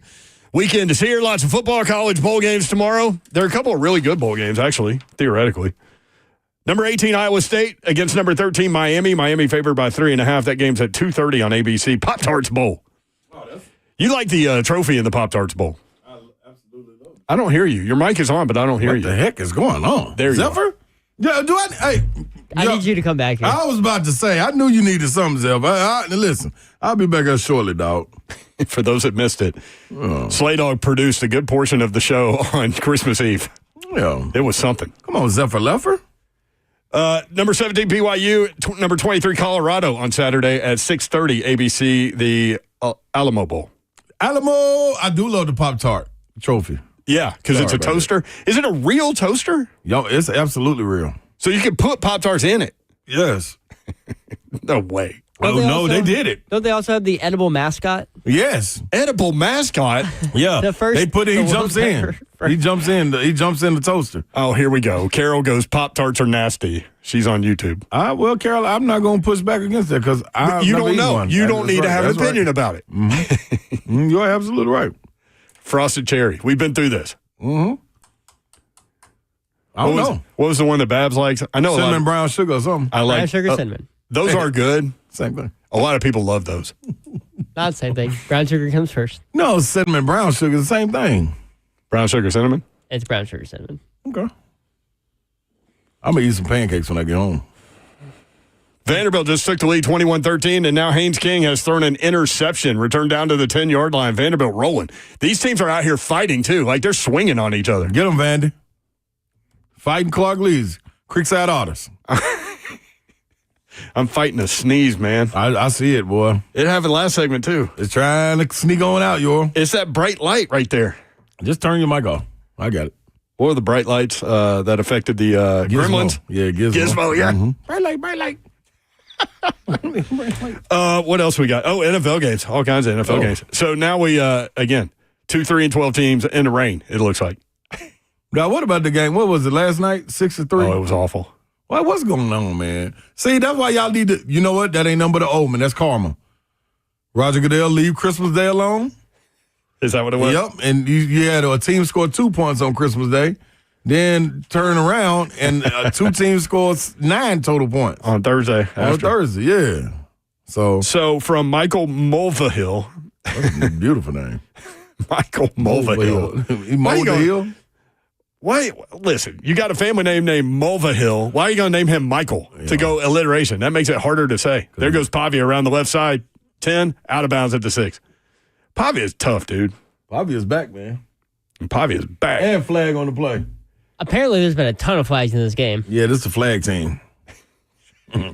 The flag bowl, the referee flag bowl. Flag bowl. That's right. You got an unlimited amount of flags you can throw. They get a bonus for, over 10 or something. Yeah, you better believe it. The NFL doubleheader on Netflix reached a widely reported 65 million people. That sounds like a lot, right? Well, when you compare that to last year on CBS and Fox, down 20%. Yeah, everybody ain't got Netflix. So, hey, maybe the NBA got some ratings info. I think we only had like 8 million. Yeah, but maybe the year before they only had 4. There you go, you See, I'm always looking. You always find them, too. And I know how much you love it, and your disdain for the NFL getting all over your NBA. Yep. Somebody said we got to have Brevin Knight on, too, this coming up week. He's great. We've had him on before. Yeah, He's great. Dog right there. That's a big... He was a great point guard, Good big brother. Yeah, man. I told his brother, me and Brandon Knight are really good friends. I told him the other day, dog, I speak to Brevin more than I do you, dog. I met Brevin through you. Like, how is this even possible? But he'll be coaching at Rutgers, so. There goes Pavia again, running all over the place. Breaks like 3 tackles. Oh, they flexing. Uh-oh, here we go. Here, another fight. Here we go. Another fight. Here we go. Get him fighting doors. Listen, Vandy's setting the tempo for next year. That's what I'm talking about. You ain't going to come in here and push us around. Yeah, don't be putting y'all hands up like ain't nobody doing them. Put your hands down and defend yourself. Yeah, y'all think we're just out here in the Birmingham Bowl. No, we serious. And we from down the street. Yeah, we're working on next year. That's all. Tatum. Yeah. What's wrong with you? Tatum? 615-737-1045. I love how much fun we're having. Tony in the Borough. Tony, what's up? Tony. What's going on, y'all? How you doing today? Doing good, man. We're great, man. Thank you. Hey, I just wanted to say a couple of things about the Vols. That was a beat down. We got our butts beat.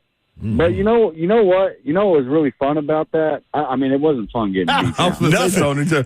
Please inform me. Not one thing was fun about that. Except the Vol crowd up there. That was amazing. I had a great time with the Vol crowd. Yeah, I'm not sure where you sat, Ron, but I had a couple of friends up there as well. There's actually quite a few people that I went to school with that made that trip up there to Columbus. So I was in section 4A. Yeah, not my bad to cut you off. They couldn't get that low. No, you're good. And I was going to say though, after all, like getting through the weekend and thinking about it, I didn't even think about the Titans because they're so trash that I took them to the dumpster a while ago. But how good does it feel to actually be back in a position where we could watch a game like that? Like, I was thinking about that for the last couple of days, about how fun it is and how fun this season was to be able to go towards the end of the season. And, Tennessee was relevant, and they were in the conversation all year long. I would argue 2001. Go ahead. 2001, I think. Was that Clausen? I don't remember. Yeah, that was Casey. It was Casey Clausen. Casey Clausen. Yep. So, yeah, I agree with that. But other than that, because from 98 to 01, I was like 10 to 13 years old. I'm 36 now. So I can, in the last couple of decades for me, like this, I feel like this is the first time as an adult, like in my adulthood, where the Vols football team is, that was an awesome season, man. We got to play Ohio State. We got our butts beat. But a lot of that I felt was because of the players that they have, the amount of money that they were able to spend. So I wanted to knock on that and just say, man, it's great to be a Vols fan and be back in that position, not only with that, but with women's basketball, with baseball, with basketball. The athletic department in Knoxville right now is incredible. But in terms of the NIL, Brent and Ron, I was just wondering what y'all think about capping any type of NIL based on program or position to try and help maybe even kill the thing. I mean, obviously, Georgia and Vanderbilt, not really the same team or recruiting, I guess, grounds. But, in terms of them both being SEC schools in a power conference, do you think that they should do something with the NIL and the amount of money you can spend on a position? Yeah, I think they're going to have to. By the way, 49 days until college baseball season. I know that because yesterday was 5-0. They're going to have to do something with the NIL. And, we talked to Chris Lowe and all these people that cover that sport on a daily basis. I mean, we do too, but it's the Wild West right now. Yeah. And so at some point, they got to figure out, like, what does the college football landscape look like? Who's in control of it? Who's in charge of it? and then they'll have to do something. My thing, man, it's been going on. So, I mean, like, it wasn't parameters then. It was just done behind the scenes. Now that it's out in the open, you got everybody trying to come up with ideas of how to manage it. I think, if one for me, I wouldn't want to cap it. My thing would be to put a contract in place. And I think you got to – it's business. It is what it is.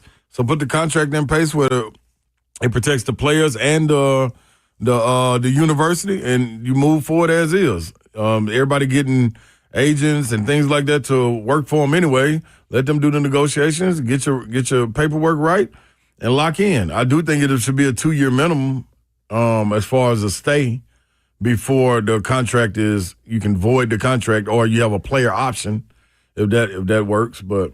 Isn't it crazy when you look at the guy in the portal and then you see like his list of schools that he has already played at? At which he's already played. Yeah. There we go.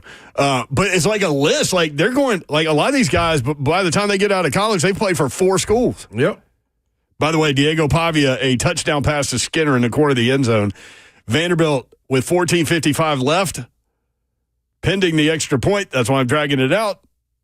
Extra point's good. 28-13 Vandy. Hello. Fighting Clark Lee's, baby. Georgia Tech started fighting. Vanderbilt's like, here we go. Yeah. You want this? They with that. You want some of this? Yeah, so I think that's the way to go for it with me, man. There's so many other nuances to it that you got to get kind of ironed out. But, man, if you're not going to do a cap, which I don't think it's a cap. Is it a cap for coaching? Nope. So don't make it a cap on the players. But it'd be hard to do that when you're talking about boosters giving money. Like exactly. Now we already hit our cap, so you keep your $2.5 million over there. Yeah, they're gonna keep it separate. Yeah, so then you get the backdoor stuff going again. Yep. Rest in peace, Greg Gumbel, broadcast legend. I saw this. Yeah. Put that down. Passed away. Don't know details, but man, he was incredible. Broadcaster, did it all too, man. Like these guys that can do all of the sports are really phenomenal. Greg Gumbel was 78. 788, born in 1946. Rest in peace, Greg Gumbel. We'll be right back. 3HL 615-737-1045.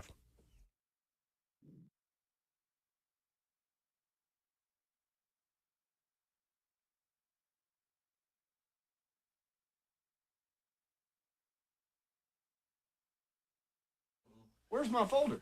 My phone.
Receive downtown.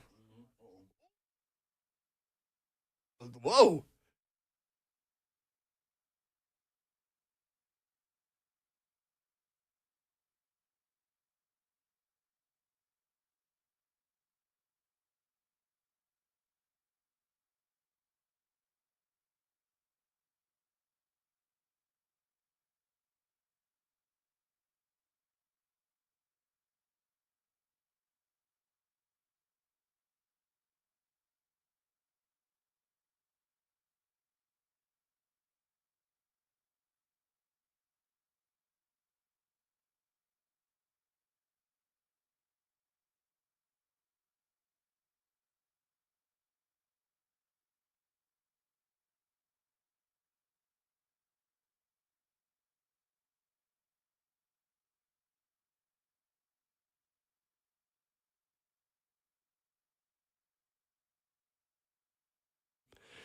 If it's football time, it is scoreboard time. Where are you catching the playoffs, bowl games, pro football action? Scoreboard Opry is where you need to be. Scoreboard Opry near Opry Mills Mall in Donaldson.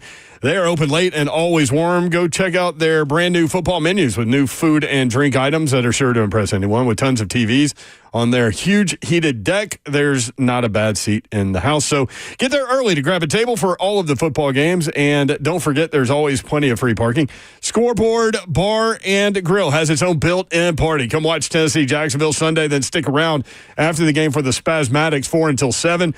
The holidays are heating up at Scoreboard and Nashville Palace as well. Plan your New Year's Eve now with Rockin' the Paradise, an 80s classic rock band at Scoreboard Opry.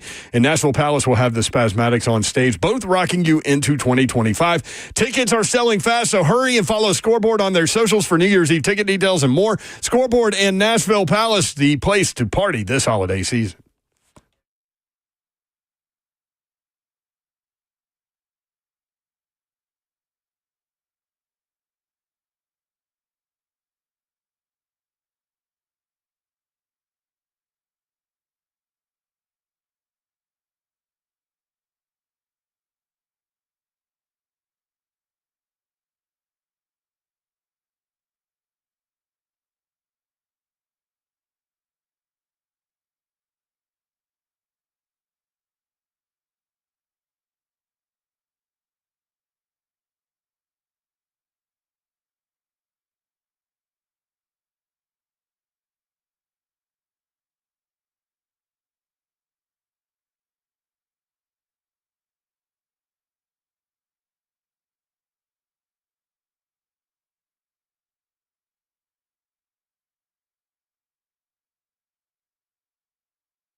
NHL 104.5 The Zone. Diego Pavia with 121 pass yards, 74 rush yards, 4 touchdowns for Diego Pavia. Vanderbilt with the football, 12-11 to go in the Birmingham Bowl, leading Georgia Tech 28-13. Zeph Dog has some breaking Tennessee news. We've been riding this roller coaster all day. What is it now, Zephyr? You have a sounder, or do you need Slay to come in there and hit the breaking news sounder? Yeah, no. My sounder is this. My Slay. Your sleigh, what? My sounder's this, the bump bag music. Because breaking news from 104.5 The Zone's Zeph Dog. Boo Carter, who had plans into the transfer portal, has taken those plans back. He will be returning to play football for the Tennessee Volunteers in 2025. Hey, boy. It makes me wonder if this had already been decided and everybody just went through this roller coaster for no reason because, like, once Squirrel White went in the portal, I mean, at that point, maybe Squirrel White knew, and he was like, okay, I'm gone. No, you don't think so? This wasn't decided. Shout out Buck Fitzgerald. I see on his page he said back home, and then he added Buck Fitzgerald. So shout out my guy, Buck Fitzgerald, baby. What's Buck been up to? He's back. He's back. Yeah, Boo Carter's back, ain't he? Oh, there you go. Right. I didn't tie one into the other. I just thought Buck went on some trip and he came home. No, he's back too. Doing his thing. Mm-hmm. Yep. Shout out to Creekside Otters, NBA. Shout out to NBA too, man. Getting the work done. Vandy receiver just made a one-handed catch on a deep ball. Was that Junior Cheryl? Nope. That's the tight end? Oh, that's his guy too. They give him a 5 like he scored. He's like at the 10-yard line. Pavia's got a cut across his nose like a boxer. He just out here battling. Oh, Eli Stowers, yeah. Number 9. Stowers, now that I see it. Look at this catch, Slay. Look. Oh, stayed on balance, too. 615-737-1045 at 3HL1045. I mean, tons of interference, too. Oh, he was so close to stepping out. Oh, there's the flag. Birmingham Bowl, baby. In the rain, y'all. Basketball coming up for Tennessee and Vanderbilt. Women's college basketball, Alabama A&M at 12-1, Vanderbilt, 11 a.m. On the SEC network. I think that game is it's either tomorrow or Sunday. No, it's Sunday. Is it tomorrow or Sunday? Who? Alabama A&M at Vanderbilt, women's basketball. I ain't sure. And then the Lady Vols also play this weekend. Winthrop at number 15, 11-0. They play Lady Sunday? Vols, Sunday at 1 o'clock on ESPN. Okay. Plus, up to 15th. Hey, climbing. It took them forever to rank them. It did. I mean, the strength of schedule wasn't the strongest. So, had to pay a couple of more dues in order to get ranked. Get that chapstick going. Got to get the bad boy on, man. Ain't nothing like having chapped lips, man. It's been hitting me, too. Men's college basketball, Tennessee, well, let's do Vandy first because they play first. New Orleans at 11-1, Vanderbilt, 7 o'clock on Monday. New Orleans. Nah, I don't know nobody but them. Remember Irvin Johnson, the big man Irvin Johnson? Mm-hmm. Back in the day? Played in New Orleans. Mm-hmm. Yeah. Big something footer. Played with the Milwaukee Bucks. Nice run with them. Norfolk State at number 1 Tennessee, 12-0, Tennessee. 2 o'clock Tuesday. Norfolk. That's New Year's Eve, 2 o'clock on ESPN. Will Bowling is calling that game. Is he? He's P by P. Play by play. Mm-hmm. Fire Colt said, can we get an update on Vandy? I just did, 28-13. Yeah. And Vandy's driving. Yeah, they're knocking on the door. Answer the door. They get on in there, Colt. Like Jack Tripper. Come and knock on my door. I love that you got that one. If anything's on TV, you got it. Yeah. I used to love watching all them old shows. What was your favorite old show? I mean, that was pretty good with Mr. Furley and Jack Tripper. Three's Company? Yeah. I'm going to go. Like favorite old show? Yeah, that's something that you remember that you had to kind of catch or you were forced to catch. I kind of liked Andy Griffith back in the day. And you could never go really wrong with Andy. Andy was late for me. I was on Fox 17. I think he used to come on after Arsenio Hall or something. Yeah. I think so. So, I'm trying to think. No, that's exactly right. Now that you say that, that's exactly right. Mm-hmm. Yeah. I'm trying to think. Old show. Man, it was sitting on the stoop. Sheesh. Calvin was he was the black kid in it. It was 3 older ladies. They used to be sitting on the stoop. Darn, what's the name of that show, and they would man? yell, Calvin? Yeah. Yeah. What is that show? Golly. Man, the older lady, man, my girl, man. Come on, Slay. Golden Girls was good, too. But, man, if you go back and watch Good Times was good, too. Good Times was phenomenal. Jeffersons. The Jeffersons was great. 227. There you go, DHB. Good job, baby. Our listeners are the truth, man. Shout out to the Zone listeners, man. 227 was so good, man. Dog, I used to love 227. Who was the lady in that show? She had one name? Jack A. Jack A. Yeah. Dude, do you know how none of these shows could play today? Oh, Sanford and Son. I started thinking, like, what would I sit down and just watch if I saw it on right now? Sanford to get me. See, 227 would come on Sunday, so that's how they would get me. Darn. But for a while on NBC, it's probably not great to say now, but like they had that Cosby Show, Family Ties, Cosby Show was it. Cheers. Yeah. Was that Thursday? Night TGIF. Court. Yep. Friday. No, it was Thursday. Thursday, that's what I thought. Maybe it was Friday. I think it was TGIF, yo. Or they switched to TGIF. Yeah, why would you put all your shows on Friday when everybody's out? A string of them, too. Yeah. You're right about that. Darn, man. I had another one that was cold-blooded. Carol says American Bandstand for me. I never watched them. Pearl, Mary, Rose. That's it. Hey, boy. There you go, Candy B. Candy B. Hey, man. Hey, boy. No, I knew what I was saying. These shows could not air today because of the script that they were writing and talking about. Yeah. Like, boy, ooh, you talking about some honorary sayings, some one-liners. Man, they had some things for you, boy. Especially, man, Golden Girls was so cutthroat. Dude, hey, they used to give each other hell, boy, especially the grandmama. Did I see where like Courtney Cox and them are the same age or older than the Golden Girls now? Like when the Golden Girls were on television and where the Friends stars are now. Did I see that? I hope that not. Can't be true. That can't be true. Golden Girls had to be 60-ish. Didn't it? Maybe 70-ish. That's what I think, yeah. Let me go look. Oh, dude, it's pouring at the Birmingham That's Bowl what I just said, in the rain. Huh. Yeah, and they still out there throwing that bad boy. B. Arthur, Estelle Getty. Estelle Getty. Betty White, dude. You want to talk about hardcore. Classic.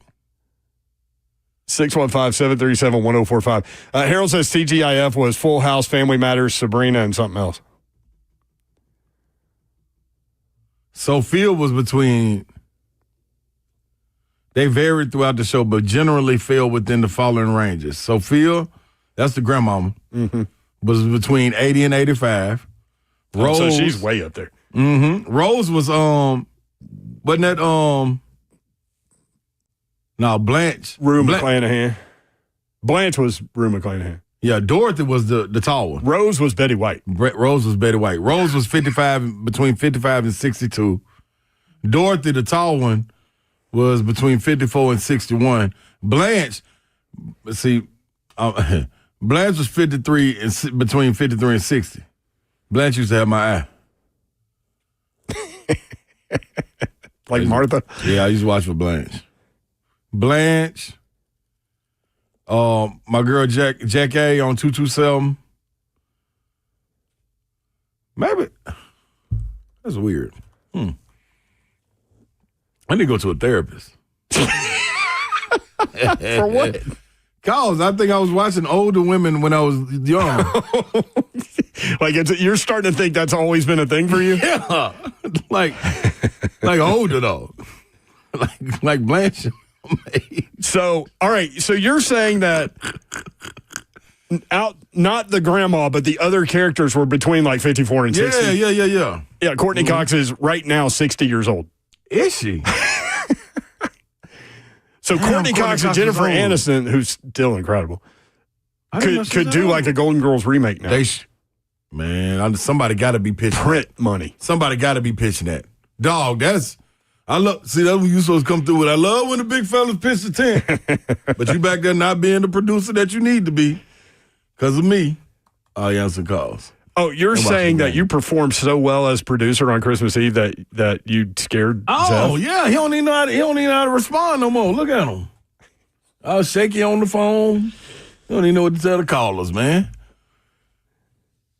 Regina, man. Regina King was on Twitter. Man, come on, King. All right, sorry, Slay. I was doing my job. What do you want to talk about? Lisa Kudrow is 61. Which one was that? Was the blonde? Phoebe. So where's Jennifer? Oh, this is going to kill us. So yeah, don't do that to Jennifer. Don't do it to her. Yeah, Jennifer's just a light 51, 52, 53. She ain't older than 55. She's 55. Damn. How old was that? They could recast the Friends stars as the new Golden Girls. When the Friends start, dog?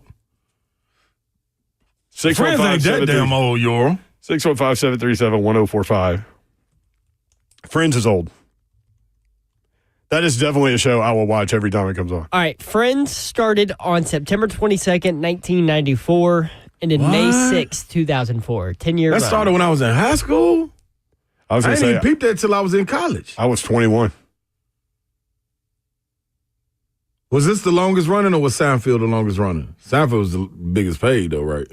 Yeah. I saw something from on social media. One of the guys that I forget which person was in it, but yeah, on social media talking about how one. Yeah, George Costanza. Mm-hmm, Friends was longer than Seinfeld. Friends was 10 years. Seinfeld was 9. Man, somebody go get Haynes King out of this game, please. What is he doing? Battered and bruised. It's 35-13. Come on, dog. It's a bowl game, and there's 7 minutes left, and my man's still out here keeping it on an option and getting just can't even hammered. walk, man. Oh, they're wanting to fight again. Look. This has been a hella interesting game, man. So has. Who knew? Who would have knew? Just right over your shoulder. No, but anyway, Jason Alexander played George Costanza on Seinfeld. He said when they went to, he said they figured out the economics of what was going on with the show, and they were the first ones to go $1 million an episode. Mm-hmm. And he goes, we killed television. He's like, we did what we needed to do. He goes, but then, like, we were good. Yeah. And so now, like, even if a show wasn't that good, they were still having to pay these exorbitant rates. Yeah. And the ball. He was like, we changed the game for a bad way. I thought that was an interesting take. They reset the floor. 615-737-1045 at 3HL1045. Nathan in Portland next up on 3HL. Nathan, what's up? What's up, y'all? Yo, what what's up, happening? Nathan? Do y'all remember me? Nathan, that's a tough one. I was the one that called in the week before Thanksgiving and told y'all that I was thankful for y'all.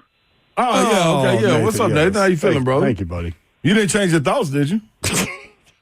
No. Okay, cool. Well, welcome, Nathan.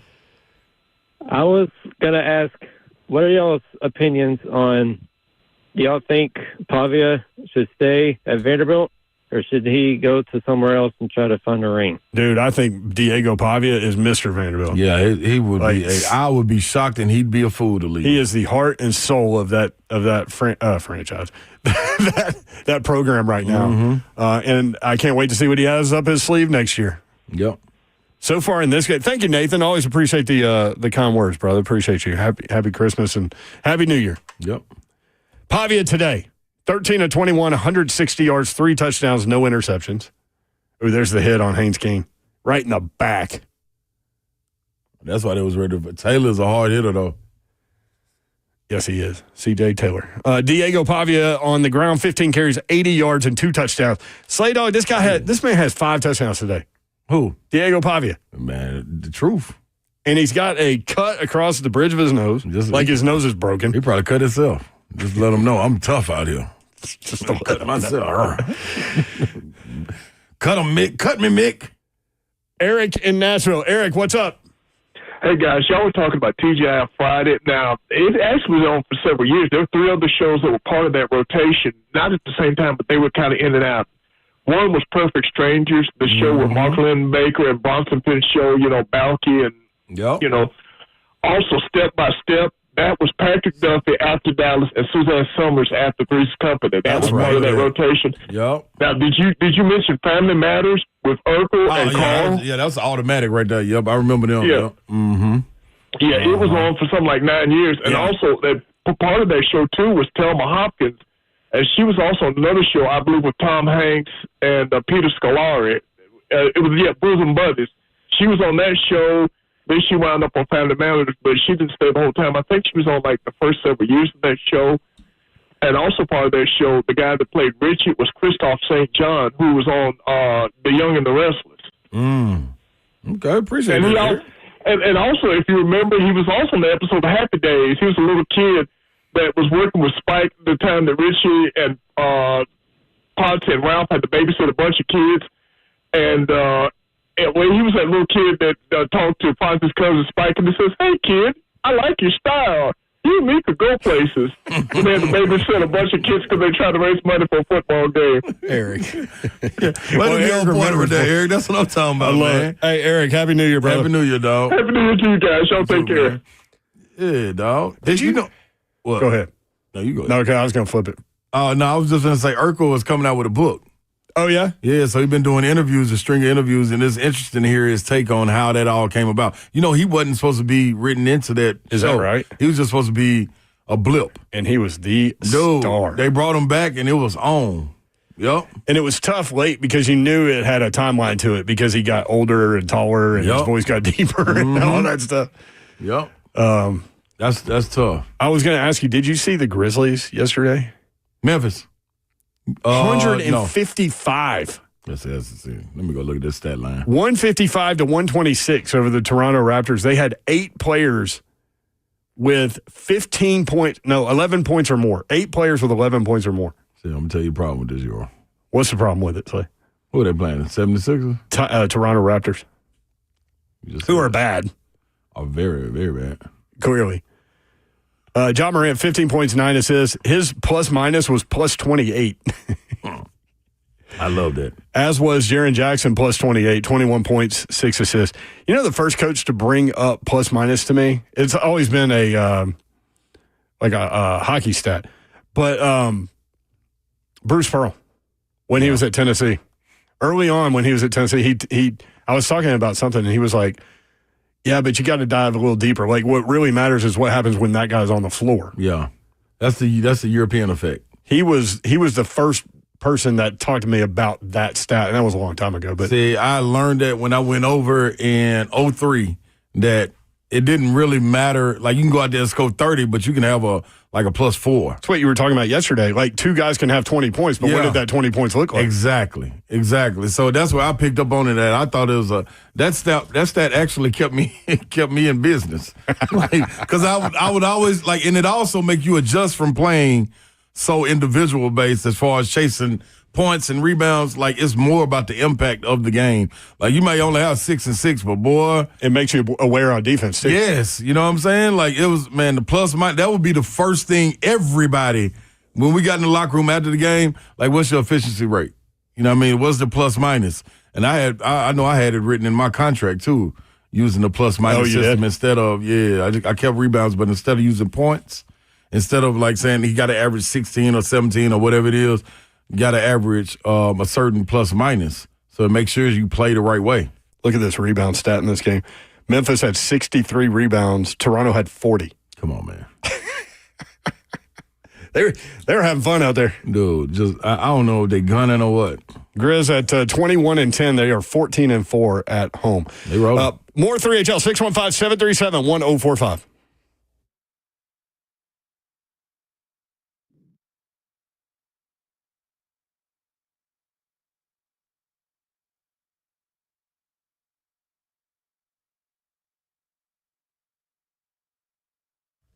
What's happening, fellas? Listen up, man. Let's go on and get you into the game. Let's not sit on the sideline and have to watch anymore. Not be wondering just exactly what's going on with you. Now, your energy and drive is not where it needs to be. You trying to get in the gym, take care of your family. If that's so, then you need to get with GameDayMen'sHealth.com. Go and get your T-levels tested at any one of the 2 locations in Green Hills or Hendersonville. And I promise you, they're going to give you numbers and let you know exactly where your T-levels are, how they can help them, whether that be with peptide, whatever it may be. Now, you also out there, if you're struggling with your sex drive, man, you're having a little problem getting the things right, getting it up, well, they can help you with that also. Low testosterone, weight loss, whatever it is, whatever falls under the umbrella, this is the best part about it. You go get your consultation and your lab work, and Game Day does not make you commit to moving forward with it. There's no obligation. Go to GameDayMen'sHealth.com to find information. You can book an appointment right there online. No reason to delay. Get in the game today with GameDayMen'sHealth.com.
3HL 104.5 The Zone.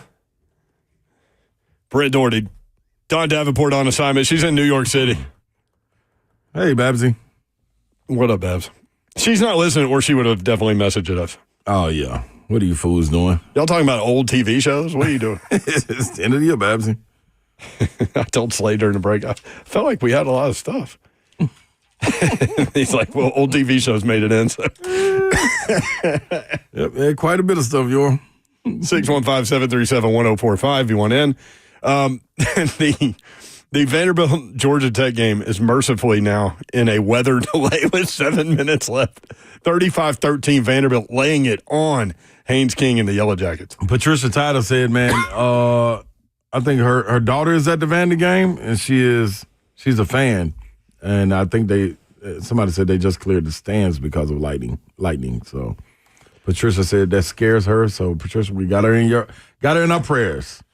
Yeah, hopefully she's smarter than me. I'm like the guy that doesn't want to leave the stand. You still sitting there? I might not be sitting there, but I'll be in the metal bleachers. Because it happened at an MTSU game this year. Yeah, and we all went into the concourse, and so we're standing in the concourse. Well, then they come by and want everybody to go into the Allen Arena, the Murphy Center. Yeah, the Glass House. Which I'm like, the last place I want to go during a storm is the Glass House. Come on, y'all. So I stood right there, and then. It was like outside. Yeah, and it was pouring and flooding there. You probably liked all that. You could find like dry spots and everything, but then Big Joe told me they were going to. I texted Big Joe. He was in the booth doing the game, and him and Chip, and he was like, "Dog, it's going to be like 2 hour delay." I'm like, "Okay, jeez, that's all I need to know." Yeah. But one capitalist decided to open her concession stand and serve beer to people. So everybody around me was getting beer. Oh, that's the way to go. So the longer that weather delay lasted. Friday, you get.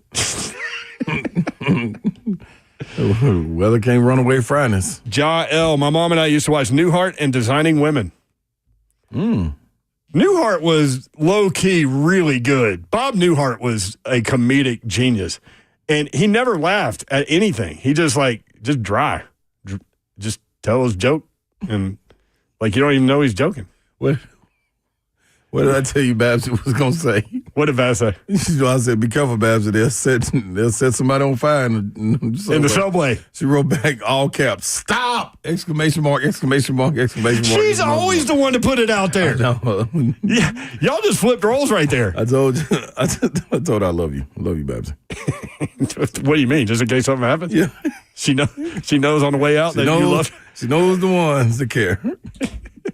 It's me, Babs. Patricia says she just texted her daughter to come home. Okay. Oh, Patricia's not like Euro. I hate that drive. I hate that drive from Birmingham.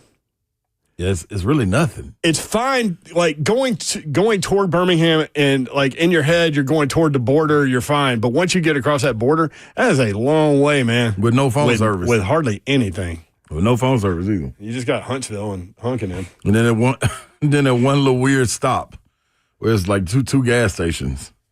And that's it. Yeah, I'll get on down through there.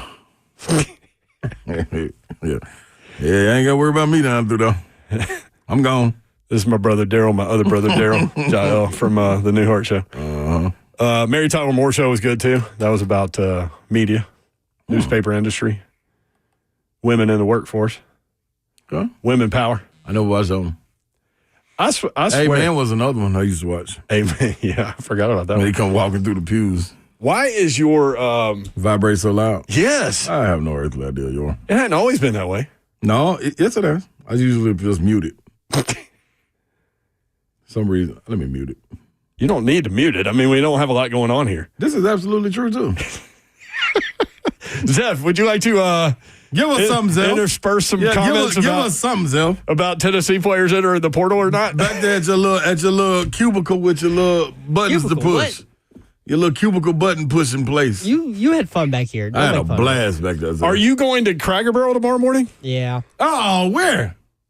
So we can all come. Church Street. Or no, Old Fort. Old Fort Murfreesboro. Do you rotate? You rotate between No, them? I've never worked at Church Street. Why'd you say? You just say a line? I used to live over there. So you throw a free line, Zell. This is where we are. Remember when I went to school at the University of Kentucky? No, I didn't go to Kentucky. I'm in Tennessee. Yeah, not Dalton. Not that time. No, I'll be there. So what is your shift tomorrow? 7 to 2. And where is it? Old Fort? Old Fort Parkway. What will you be making? Probably eggs, if I had to guess. I'm gonna come in there. Them eggs ain't fire, boy. I am complaining. I am writing a letter to the board of Cracker Barrel. Cracker Barrel board? Yeah, like hey. Have fun. No, I don't know have fun. I know Keith. Keith will get my letter straight to the people that it needs to get to. Or he'll tell you he doesn't. House it. Yeah. Slide it up under the. I may have a little more power there than you think. Zeph with the flag. Hey! Okay, Zeph. Well, my power there is that I've worked there for 7 years, and I've done a lot of things that should have gotten me. Don't say that, Zeph. Yeah. But yeah. So. Okay, so guess what, Zell? If you're that cold-blooded and you got that much power now, I want a little bit of vanilla extract in my pancakes when I come. I don't even think we have vanilla extract in the building. Y'all ain't need no real restaurant. I can put some maple syrup in your pancake and give you like a McGriddle. In the pancake? You never that's how McGriddles cook. They cook maple syrup inside the pancake. I didn't know that. I just thought that's why it's all sticky. That makes sense. You can make your pancakes like that? I have made pancakes like that. I haven't served them. I made them for myself. So you would serve them to me? How busy is that Cracker Barrel on Saturday morning? Right now it's not super busy, but like in the summer and like holidays, it gets busy. Like $200,000 weeks, which doesn't sound like a lot, but is. Patricia on YouTube said her grandson Jax and her were at that Cracker Barrel this evening. No, hope the food was good. I do too, because Zeph was back there if it wasn't. I would. What? No, I mean, if it was, I was here. Oh, okay. But if you cook, like your job is just one thing, or do you switch it up? Because that would get boring after like 4 hours of making eggs. Whole lot of eggs. No, I do if I do eggs, I do it for the whole shift. The whole day of eggs? Whole shift. Egg 7 man. hours worth. Zeph the egg man. So you got that little circle thing where you put the eggs in them and just. No. Are you made fresh to order, Zeph eggs? Yeah. We don't batch cook. We only okay. The only thing we batch cook is like your bacon and sausage, just because you go through so much of it. But yeah, no, eggs are cooked to order. So if I come in, I need to ask, can I get a fresh order of bacon? I mean, yeah, most of the bacon's fresh because it goes out. It goes so quickly. fast. It's like I think it's every like 10 minutes we cook bacon. Really? Sometimes less if it's busy. That's a lot of bacon. Carol says not everybody can cook eggs. Carol, you ain't wrong. Because if you're not wrong. Listen, if your eggs ain't fluffy like mine, don't even bother. No, I've also learned working at a restaurant. What? There are a lot of people that don't know how to cook a steak. Oh, wow. Yeah, I got to tell you, I love Cracker Barrel. I'm not going to Cracker Barrel to get a steak. I would never get a steak at Cracker Barrel. You'd be surprised. There are a lot. Well, so it's fine. You said, wait a minute, hold on. No. You'd be surprised how many people order it.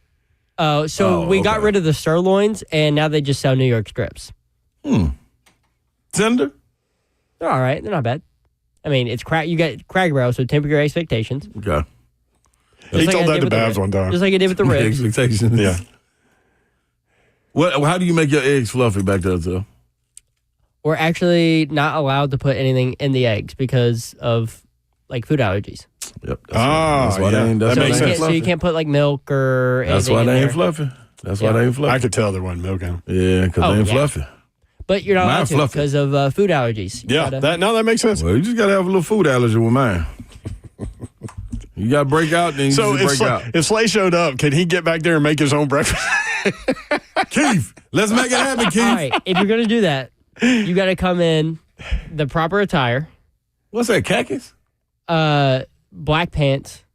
I think y'all wear brown khakis. Or you can wear brown khakis, but I wouldn't. There's too many grease stains. I like grease stains. You got to have non-slip shoes, oil-resistant and slip-resistant shoes. Where am I finding them? Walmart. I don't know if they have your size, though. See?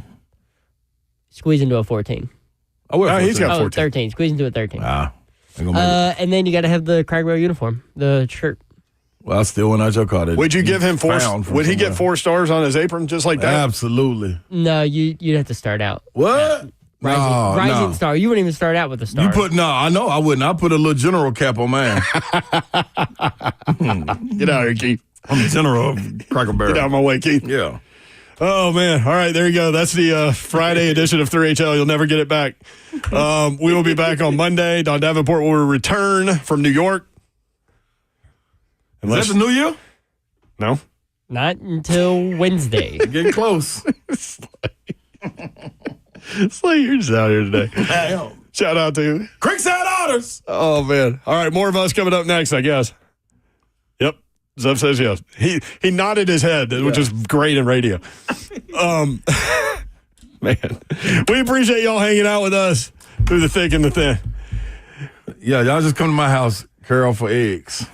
We appreciate you guys including us in your day. We do not take that for granted, nor do we take it lightly. Hope you have a great weekend. Good night. God bless. See you. Wouldn't want to be unless you're Tajay Spears, NWI, or Creekside Otters. Let's go. Or Keith at Cracker Barrel. Now, Keith, give me some shoes.